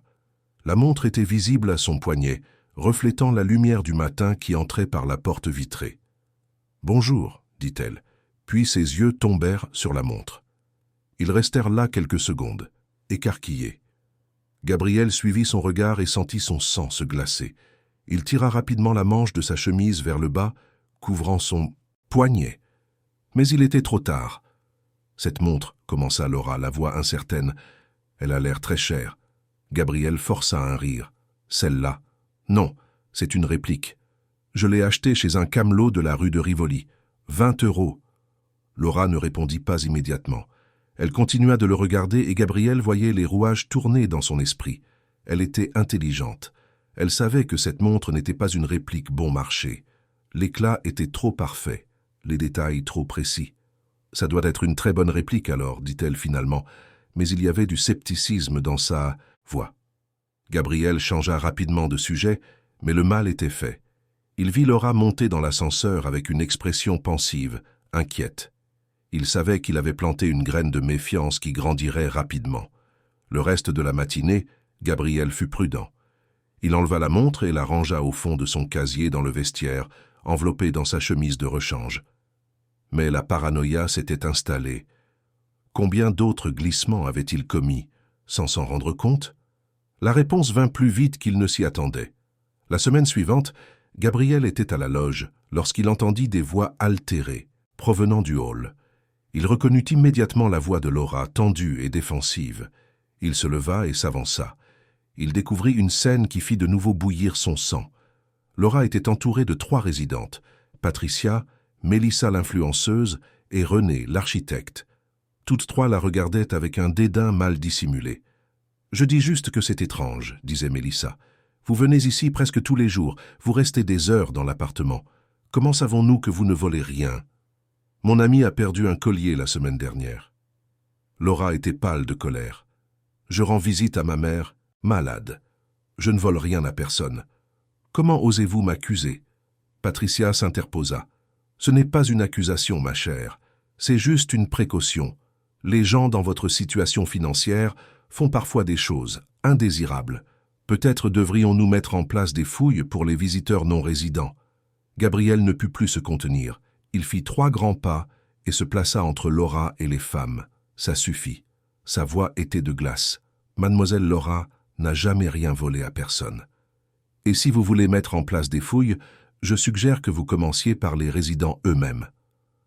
Je suis sûr que nous trouverions beaucoup de squelettes intéressants dans les placards de tout le monde. Mélissa écarquilla les yeux. « Vous encore? Je croyais que vous aviez déjà été averti. »« Je l'ai été, et je ne le regrette pas. Si défendre des personnes décentes me coûte mon emploi, qu'il en soit ainsi. » À ce moment-là, Gabriel remarqua un petit groupe de résidents qui se formait autour, certains curieux, d'autres clairement désapprobateurs de la situation. Et parmi eux, à son horreur, se trouvait Marcel Fournier, l'avocat qui avait harcelé Laura. Il observait tout avec un sourire malicieux. Patricia était rouge de colère. Ce comportement est inacceptable. Je convoque une réunion extraordinaire de la copropriété ce soir même. Nous déciderons de votre avenir ici. Elle se retourna dramatiquement et marcha vers l'ascenseur, suivie par Mélissa et René. Le groupe se dispersa lentement, laissant Gabriel et Laura seuls dans le hall. « Vous devez arrêter de me défendre comme ça, » dit Laura, mais sa voix tremblait. « Vous allez finir par tout perdre à cause de moi. Vous n'êtes pas la cause. Ce sont elles. Cette arrogance, cette cruauté occasionnelle. Je ne peux plus me taire. » Laura le regarda avec une intensité nouvelle. Gabriel, qui... « Êtes-vous vraiment ?» La question le prit au dépourvu. « Quoi? Vous n'êtes pas un concierge ordinaire. La façon dont vous parlez, dont vous vous tenez, cette montre que j'ai vue, les choses que vous savez, il y a quelque chose que vous ne me dites pas. Et j'ai besoin de savoir. J'ai besoin de comprendre qui est la personne qui risque tant pour moi. » Gabriel sentit le monde rétrécir autour de lui. C'était le moment. Il pouvait continuer à mentir, inventer d'autres histoires, prolonger le déguisement. Ou il pouvait être honnête, tout risquer, lui faire confiance. Avant qu'il ne puisse répondre, il entendit des pas fermes. C'était Dr Armand, l'air stressé. « Gabriel, nous devons parler. Maintenant. » Gabriel regarda Laura. « Plus tard, dit-il, je promets que nous parlerons. » Elle hocha la tête lentement et monta dans l'ascenseur. Gabriel suivit Dr Armand jusqu'au bureau, où le syndic s'assit lourdement. « J'ai de mauvaises nouvelles. La réunion extraordinaire a été convoquée pour 8 heures ce soir, et le sujet principal est votre maintien dans l'immeuble. Patricia a convaincu plusieurs résidents que vous êtes un problème. Elle vous accuse d'insubordination, de manque de respect et, tenez-vous bien, d'avoir une relation inappropriée avec une visiteuse. » Gabriel ferma les yeux. Bien sûr, incapable d'attaquer Laura directement, il l'attaquait à travers lui. « Et quelle est votre position ?» demanda Gabriel. Dr Armand soupira. « Personnellement, je pense que vous êtes un excellent employé. Mais je ne suis qu'une voix, et la majorité est contre vous. Je suis désolé, mais je pense que votre temps ici est terminé. » Gabriel hocha la tête. « Je comprends. Merci pour votre honnêteté. » Cet après-midi fut le plus long de la vie de Gabriel. Il resta à la loge, accomplissant ses fonctions mécaniquement, mais son esprit était ailleurs. Il pensait à Laura, à Madame Célia, à toute l'expérience qu'il avait menée. Il pensait à ce qu'elle avait révélé sur la nature humaine, sur lui-même. Vers 6 heures du soir, alors que les ombres s'allongeaient dans le hall de marbre, quelque chose se produisit qui changea tout. Gabriel rangeait le courrier lorsqu'il entendit des voix provenant du couloir latéral, près des ascenseurs de service. C'était un groupe de résidents, dont Marcel. Ils parlèrent fort, sans se rendre compte qu'ils pouvaient être entendus. « Ce concierge doit partir », disait une voix féminine, que Gabriel reconnut comme celle de Sandra, résidente du 9e étage. « Il est trop effronté. »« D'accord, » dit Marcel, « et cette jeune femme qu'il défend tant, la fille de la vieille malade. Elle pense qu'elle est meilleure que tout le monde, juste parce qu'elle n'accepte pas une aide financière honnête. »« Honnête ?» Sandra rit. « Vous avez offert de l'argent en échange de faveurs. Ce n'est pas de l'aide, Marcel, c'est de l'exploitation. Appelez ça comme vous voulez. Le fait est qu'elle et sa mère sont un problème. Elles n'ont pas leur place ici. Et ce concierge courageux non plus. » C'est alors que Gabriel entendit une autre voix. C'était Laura. Elle devait revenir de sa visite à sa mère et était tombée sur le groupe. « Vous parlez de moi ?» Sa voix était ferme, sans peur. Il y eut un moment de silence gêné. Puis Marcel parla, arrogant. « Oui, nous le faisons. Et vous devriez être reconnaissante qu'on vous permette encore d'entrer ici. » « Reconnaissante ?»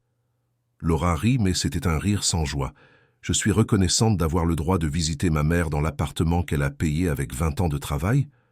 Oh là là, que vous êtes généreux. » Sandra s'interposa. « Écoutez, ma chère, personne ne dit que vous ne pouvez pas visiter, juste.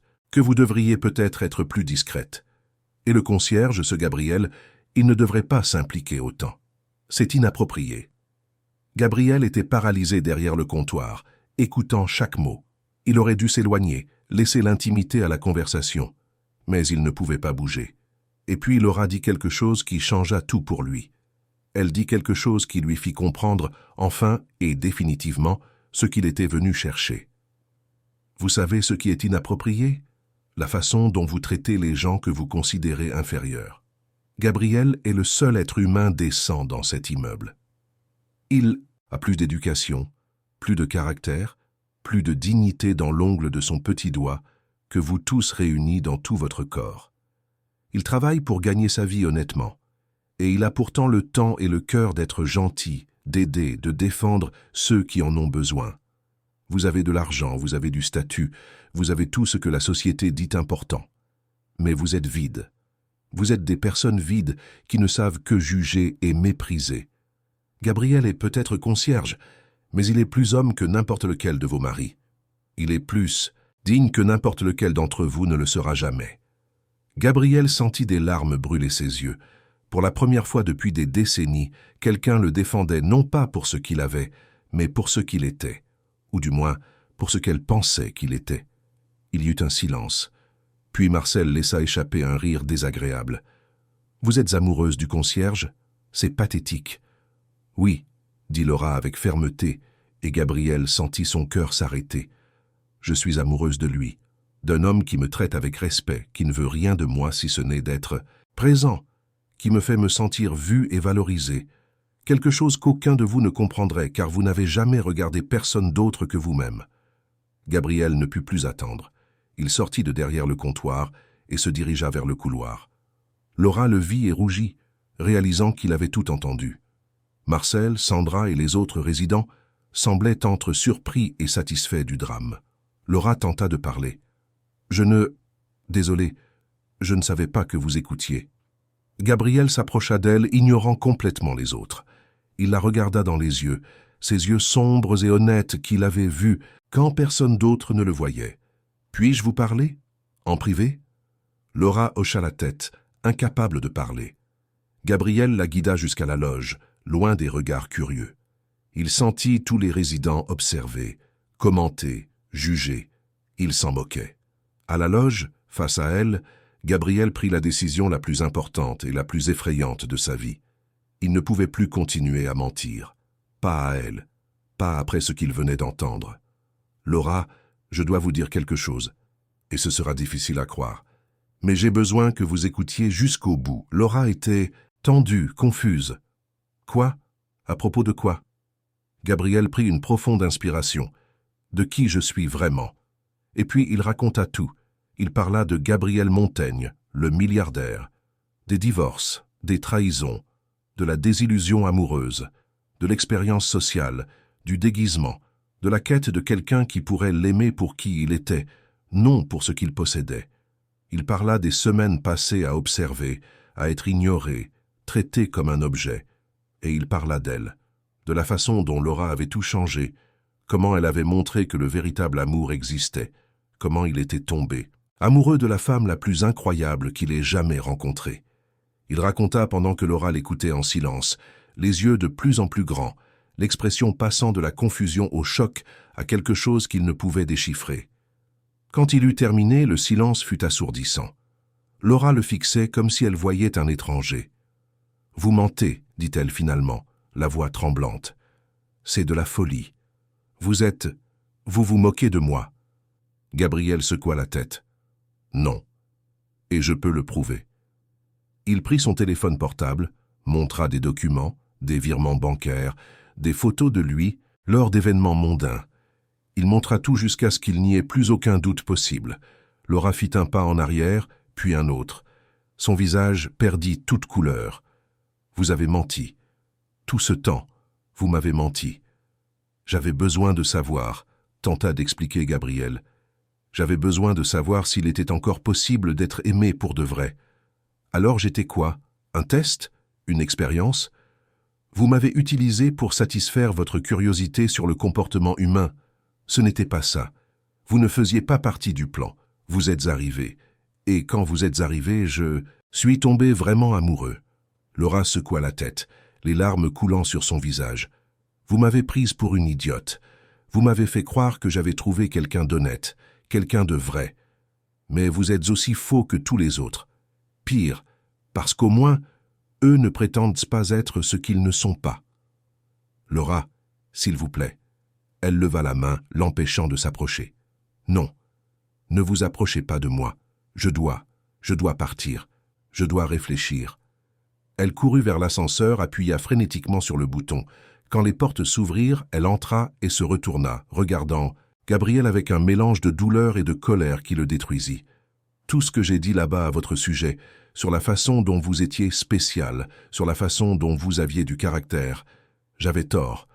Vous n'êtes pas différent. Vous êtes comme eux tous. » Les portes de l'ascenseur se refermèrent, emportant Laura.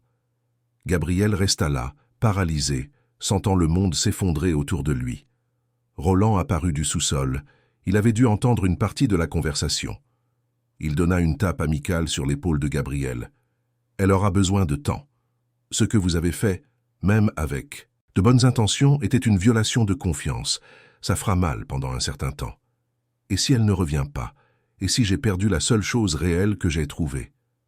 Roland soupira.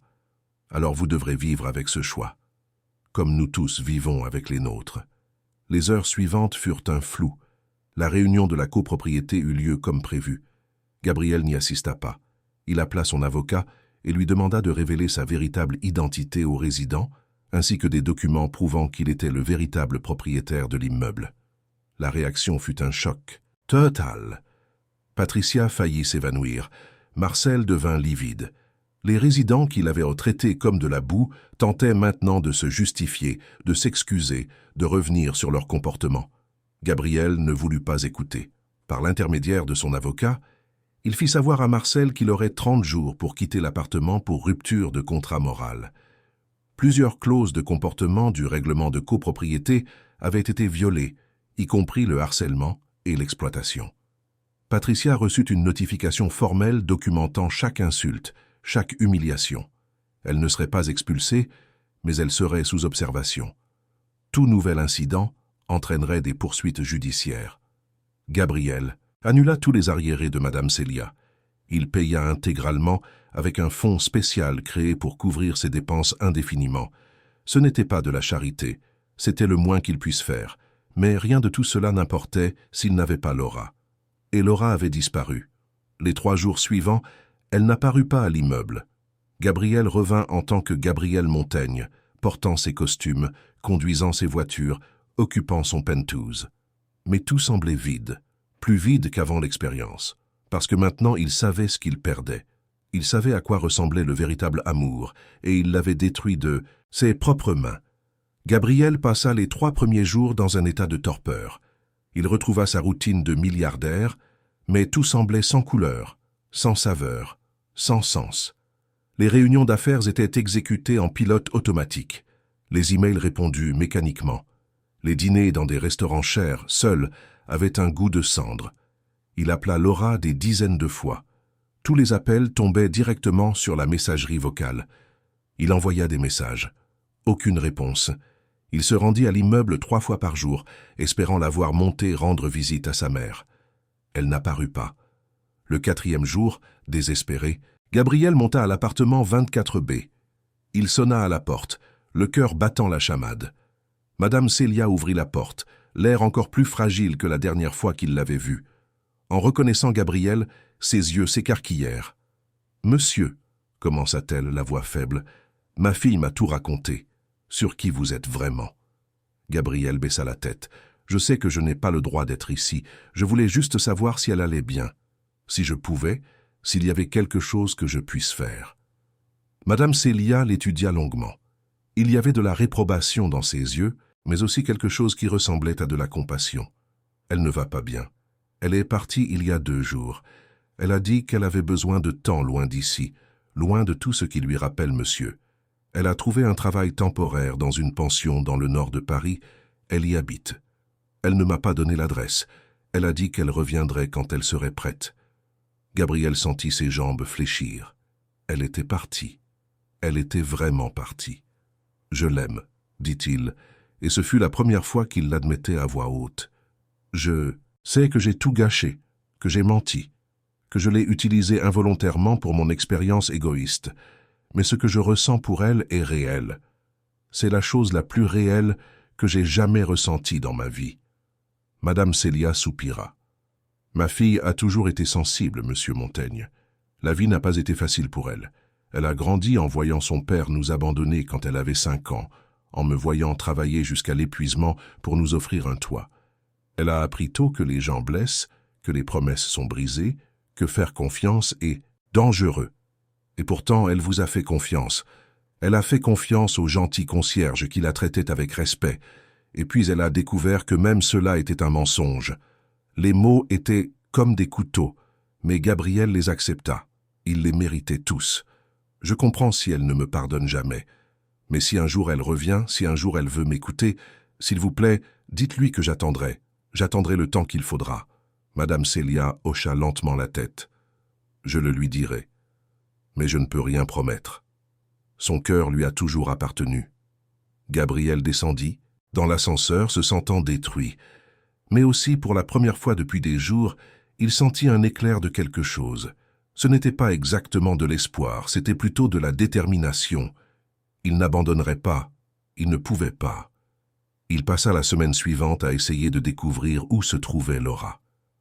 Il engagea des détectives privés, mais leur demanda d'être discrets, de ne pas la harceler ni l'effrayer. Il voulait juste savoir si elle était en sécurité, si elle avait un endroit où loger, si elle avait besoin de quelque chose. Les enquêteurs la trouvèrent dans une modeste pension, à Montmartre, un quartier du nord de Paris. Elle travaillait comme aide-cuisinière dans un restaurant populaire voisin, faisait des doubles services, rentrait tard à la pension. Elle vivait dans une minuscule chambre, partageant une salle de bain avec d'autres résidents. C'était une vie difficile, mais elle semblait déterminée à rester loin de tout ce qui était lié à Gabriel. Gabriel voulait s'y rendre immédiatement, mais ses avocats le lui déconseillèrent. Laura avait clairement indiqué qu'elle ne voulait aucun contact. Apparaître par surprise serait invasif, cela pourrait tout empirer. Il devait respecter son espace, aussi douloureux que cela puisse être. Mais Gabriel n'était pas du genre à accepter facilement la défaite. S'il ne pouvait pas aller la voir, il trouverait d'autres moyens. Il commença petit. Il découvrit l'adresse du restaurant où elle travaillait et, anonymement, fit un don généreux à l'établissement par l'intermédiaire d'une organisation caritative. Le restaurant, qui luttait toujours pour rester ouvert, eut soudainement les ressources pour améliorer les conditions de travail, augmenter les salaires des employés. Laura reçut une augmentation sans en connaître l'origine. Il découvrit que la pension où elle vivait avait de graves problèmes structurels, notamment des infiltrations et un câblage électrique précaire. Par l'intermédiaire d'une société écran, il acheta l'immeuble et finança une rénovation complète. Les résidents, y compris Laura, eurent soudainement de meilleures chambres, des douches chaudes fonctionnelles, une sécurité adéquate. Il fit tout anonymement, sans chercher de crédit ni de reconnaissance. Il voulait juste s'assurer qu'elle était en sécurité, confortable, sans soucis matériels inutiles. Mais il savait que ce n'était pas suffisant. L'argent était facile. Il avait toujours eu de l'argent. Ce qu'il devait offrir, c'était quelque chose de plus profond, de plus vrai. Alors, il commença à écrire. Chaque soir, assis dans son bureau du penthouse, Gabriel écrivait des lettres, longues, honnêtes, douloureuses. Ce n'étaient pas des lettres ordinaires, remplies d'excuses creuses ou de promesses grandioses. C'étaient des confessions, des récits de son parcours, de sa désillusion, de sa solitude. Il racontait ses divorces, le sentiment d'être aimé uniquement pour ce qu'il possédait. Il racontait sa décision de se déguiser, la froideur qu'il avait rencontrée, la révélation de la cruauté du monde des privilégiés. Et il parlait d'elle, de la façon dont chaque conversation à la loge illuminait sa journée, de la façon dont son sourire simple et sans artifice valait plus que tous les bijoux qu'il avait jamais achetés pour ses ex-femmes, de la façon dont la voir défendre sa mère, lutter malgré les difficultés, maintenir sa dignité même en étant méprisée, lui avait appris ce qu'était la véritable force. Il n'envoyait pas les lettres directement. Il savait qu'elle les déchirerait sans les lire si elles venaient de lui. Au lieu de cela, Il demandait à Madame Célia de les lui remettre. La dame, malgré ses réserves, accepta. Peut-être parce qu'elle voyait la sincérité de son désespoir. Peut-être parce que, au fond, elle voulait voir sa fille heureuse. Laura reçut la première lettre un après-midi pluvieux de juillet. Madame Célia lui remit lors d'une des rares visites que Laura faisait à sa mère, toujours brève, toujours tendue, car elle savait que Gabriel pouvait apparaître à tout moment. « C'est de lui », dit simplement Madame Célia. Laura refusa presque. Elle tint l'enveloppe comme si elle la brûlait. Mais quelque chose la poussa à la glisser dans son sac. Cette nuit-là, seule dans sa petite chambre de la pension rénovée, Laura ouvrit l'enveloppe. Les mots de Gabriel la frappèrent comme des vagues. Elle ressentit de la colère, de la douleur, de la confusion. Mais elle ressentit aussi autre chose. Elle ressentit la vulnérabilité, authentique derrière les mots. Ce n'étaient pas des excuses, c'était la vérité nue et crue. Elle déchira la lettre en morceaux et la jeta à la poubelle. Mais la nuit, incapable de dormir, elle rassembla les morceaux et les recolle, les relisant une fois de plus. La deuxième lettre arriva une semaine plus tard, puis la troisième, la quatrième. Gabriel ne s'arrêtait pas. Et lentement, très lentement, les mots commencèrent à pénétrer les défenses de Laura. Elle continuait à ne pas répondre, à ne donner aucun signe de vie. Mais elle arrêta de déchirer les lettres. Elle les gardait dans une boîte à chaussures sous son lit, les lisant et les relisant quand la solitude la serrait. Ce fut Madame Elvire, la propriétaire de la pension, qui fit finalement douter Laura de sa propre colère. Madame Elvire était une dame de 70 ans, veuve, qui gérait la pension depuis des décennies. C'était une femme sage, du genre que la vie enseigne par des expériences difficiles. Un soir, elle trouva Laura en larmes dans la cuisine commune, entourée de lettres éparpillées sur la table. « Problème de cœur » demanda Madame Elvire, s'asseyant à côté d'elle sans demander la permission. Laura essuya rapidement ses larmes. « C'est compliqué. L'amour l'est toujours, ma fille. » Madame Elvire prit une des lettres, lut quelques passages. « Celui qui a écrit ça vous aime vraiment. Ça, je peux vous le garantir. Il m'a menti. Il m'a utilisé. » Madame Elvire secoua la tête. Il cherchait la vérité. Et vous avez été la vérité qu'il a trouvée. Ce n'est pas utiliser, c'est découvrir. La manière était-elle mauvaise? Peut-être. Mais l'intention était honnête. Comment pouvez-vous en être si sûr? Parce que j'ai beaucoup vécu, ma petite. J'ai aimé et j'ai été aimé. J'ai pardonné et j'ai été pardonné. Et j'ai appris que l'amour véritable n'est pas parfait. Il est imparfait, il est compliqué, il est plein d'erreurs. Ce qui importe, c'est si la personne est prête à être meilleure pour vous, à reconnaître ses erreurs, à changer.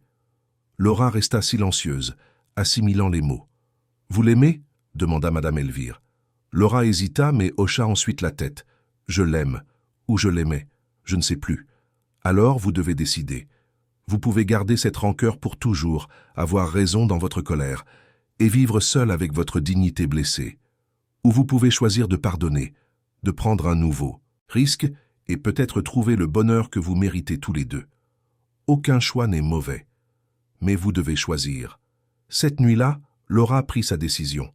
Elle n'irait pas chercher Gabriel. Elle n'était pas encore prête. Mais s'il venait, s'il s'intéressait vraiment autant que les lettres le suggéraient, elle l'écouterait. Elle lui donnerait une chance de s'expliquer personnellement. Gabriel continua d'écrire. Semaine après semaine, mois après mois. Il en était déjà à 23 lettres lorsqu'il eut enfin le courage de faire le pas suivant.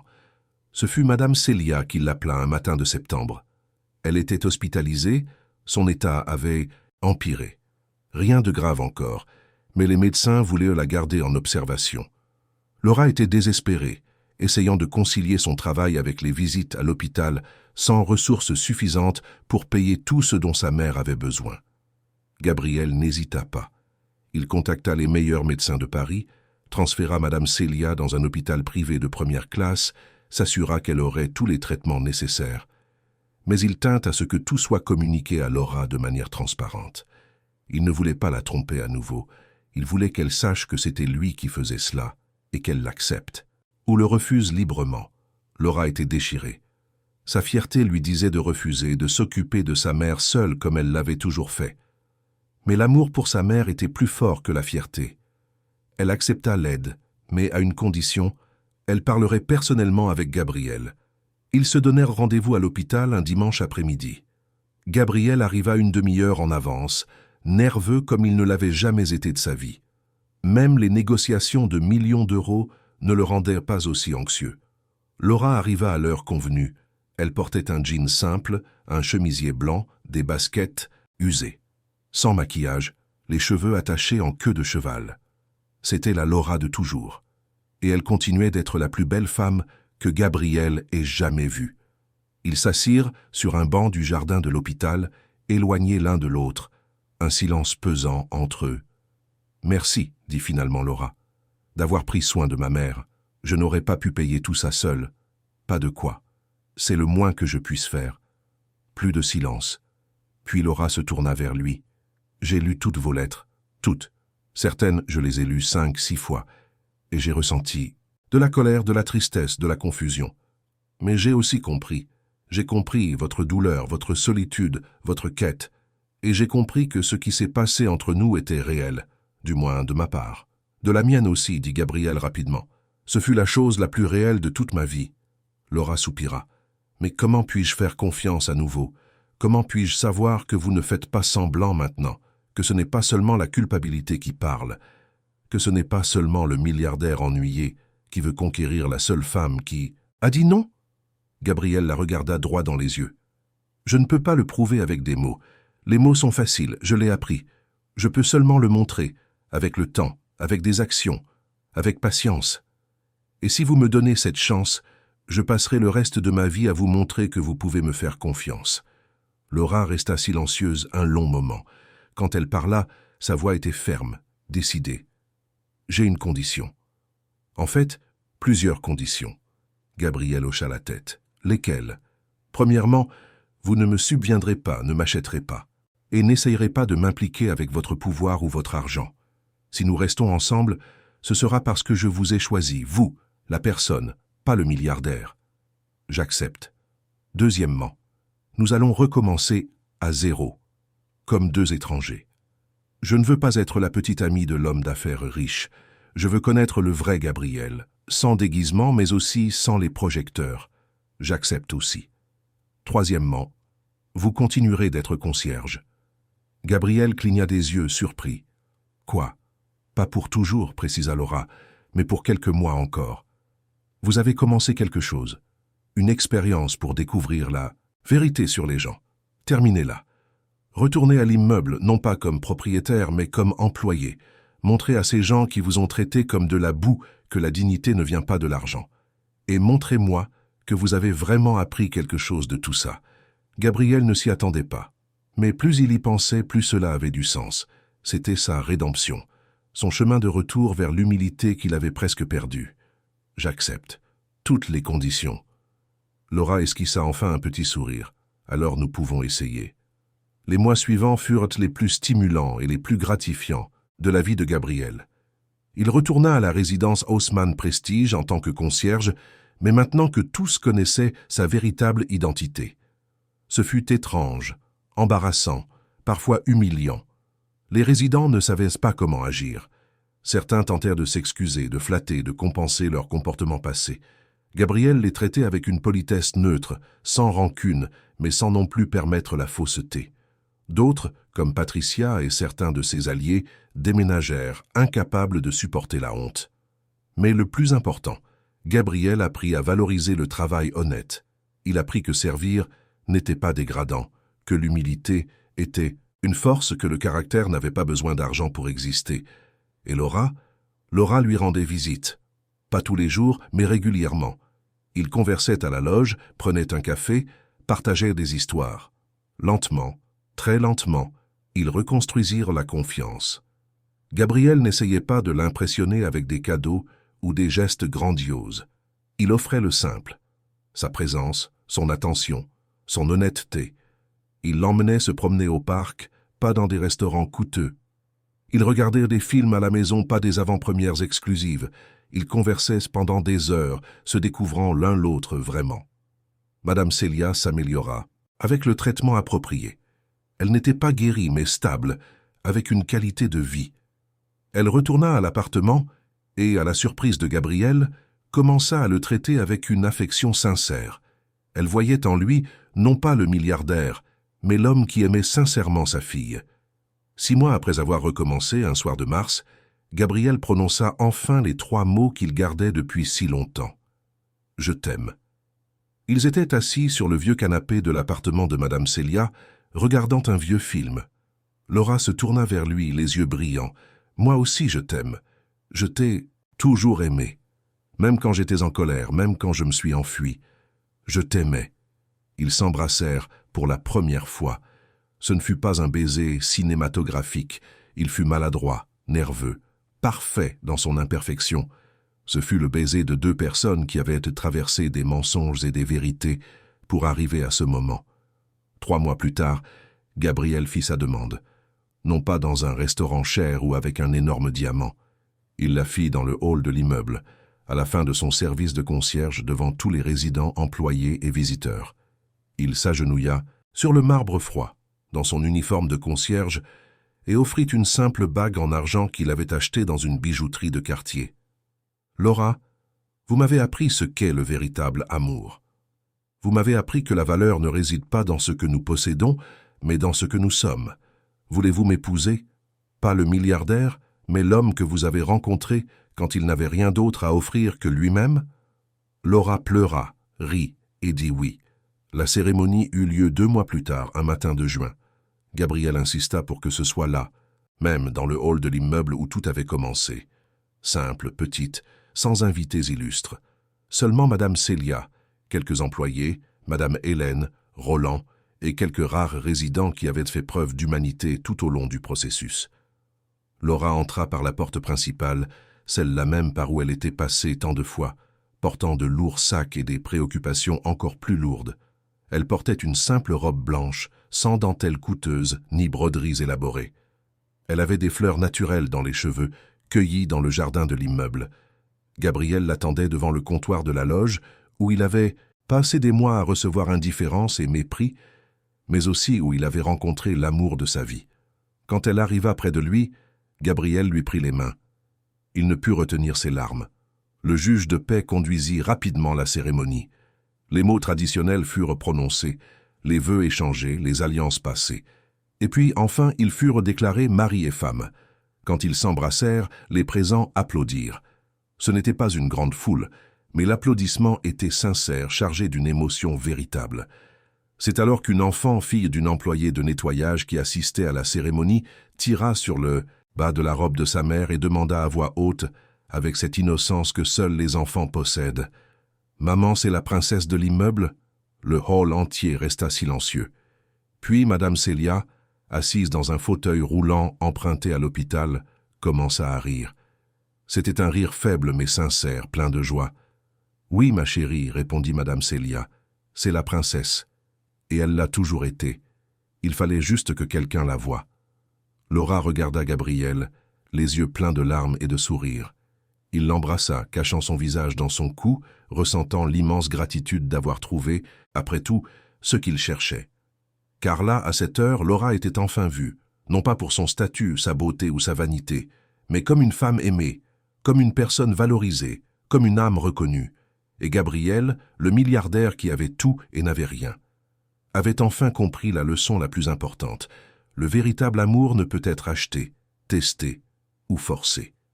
Il arrive simplement, quand on s'y attend le moins, sous les formes les plus improbables, entre 2 personnes qui décident de se voir l'une l'autre pour qui elles sont vraiment. Ils sortirent de l'immeuble, mari et femme, non pas dans une voiture importée, mais marchant dans les rues de Paris, main dans la main, sans hâte, sans destination définie, juste 2 cœurs qui avaient trouvé leur foyer l'un dans l'autre. Et si leur fin fut heureuse pour toujours, peut-être pas. La vie ne fonctionne pas comme les contes de fées. Ils auraient des disputes, des défis, des moments difficiles. Madame Célia finirait par perdre sa bataille contre la maladie quelques années plus tard, laissant un vide qui ne serait jamais complètement comblé. Mais ils se seraient l'un l'autre, et ils apprendraient, jour après jour, que le véritable amour n'est pas l'absence de problèmes, mais le choix de les affronter ensemble. C'est pardonner quand il serait plus facile de garder rancune. C'est faire confiance quand la confiance a été brisée. c'est recommencer quand tout semble perdu. Gabriel ne se déguisa plus jamais en quelqu'un d'autre, mais il ne redevint plus jamais non plus seulement le milliardaire. Il devint quelque chose de mieux. Un homme qui comprenait à la fois la richesse et la pauvreté, le pouvoir et l'humilité, la solitude et l'amour. Et Laura? Laura resta exactement qui elle avait toujours été. Simple, gentille, forte. Une femme qui n'avait pas besoin d'argent pour avoir de la valeur, qui n'avait pas besoin de statut pour avoir de la dignité, qui n'avait pas besoin de déguisement pour être aimée. Car au final, c'est exactement ce qu'ils découvrirent tous les deux. Le véritable amour voit à travers tous les masques, tous les mensonges, toutes les barrières que nous construisons. Et quand nous sommes enfin vus, réellement vus, pour qui nous sommes vraiment, nous trouvons non seulement l'amour mais aussi nous-mêmes. Chers auditeurs, nous espérons que l'histoire de Gabriel et Laura a touché votre cœur. Si vous avez été ému par ce voyage d'amour, de rédemption et de découverte, laissez votre like, abonnez-vous à la chaîne et racontez-nous en commentaire ce qui vous a le plus marqué. Était-ce le courage de Laura de pardonner? La transformation de Gabriel? Le moment où l'enfant l'a appelée princesse? Chaque jour, nous vous apportons des histoires intenses comme celle-ci qui révèlent le côté le plus profond de l'âme humaine, qui nous font réfléchir sur nos propres choix et valeurs. Nous vous attendons au prochain épisode avec une nouvelle histoire qui remuera vos émotions et vous fera croire que le véritable amour, même imparfait, en vaut toujours la peine.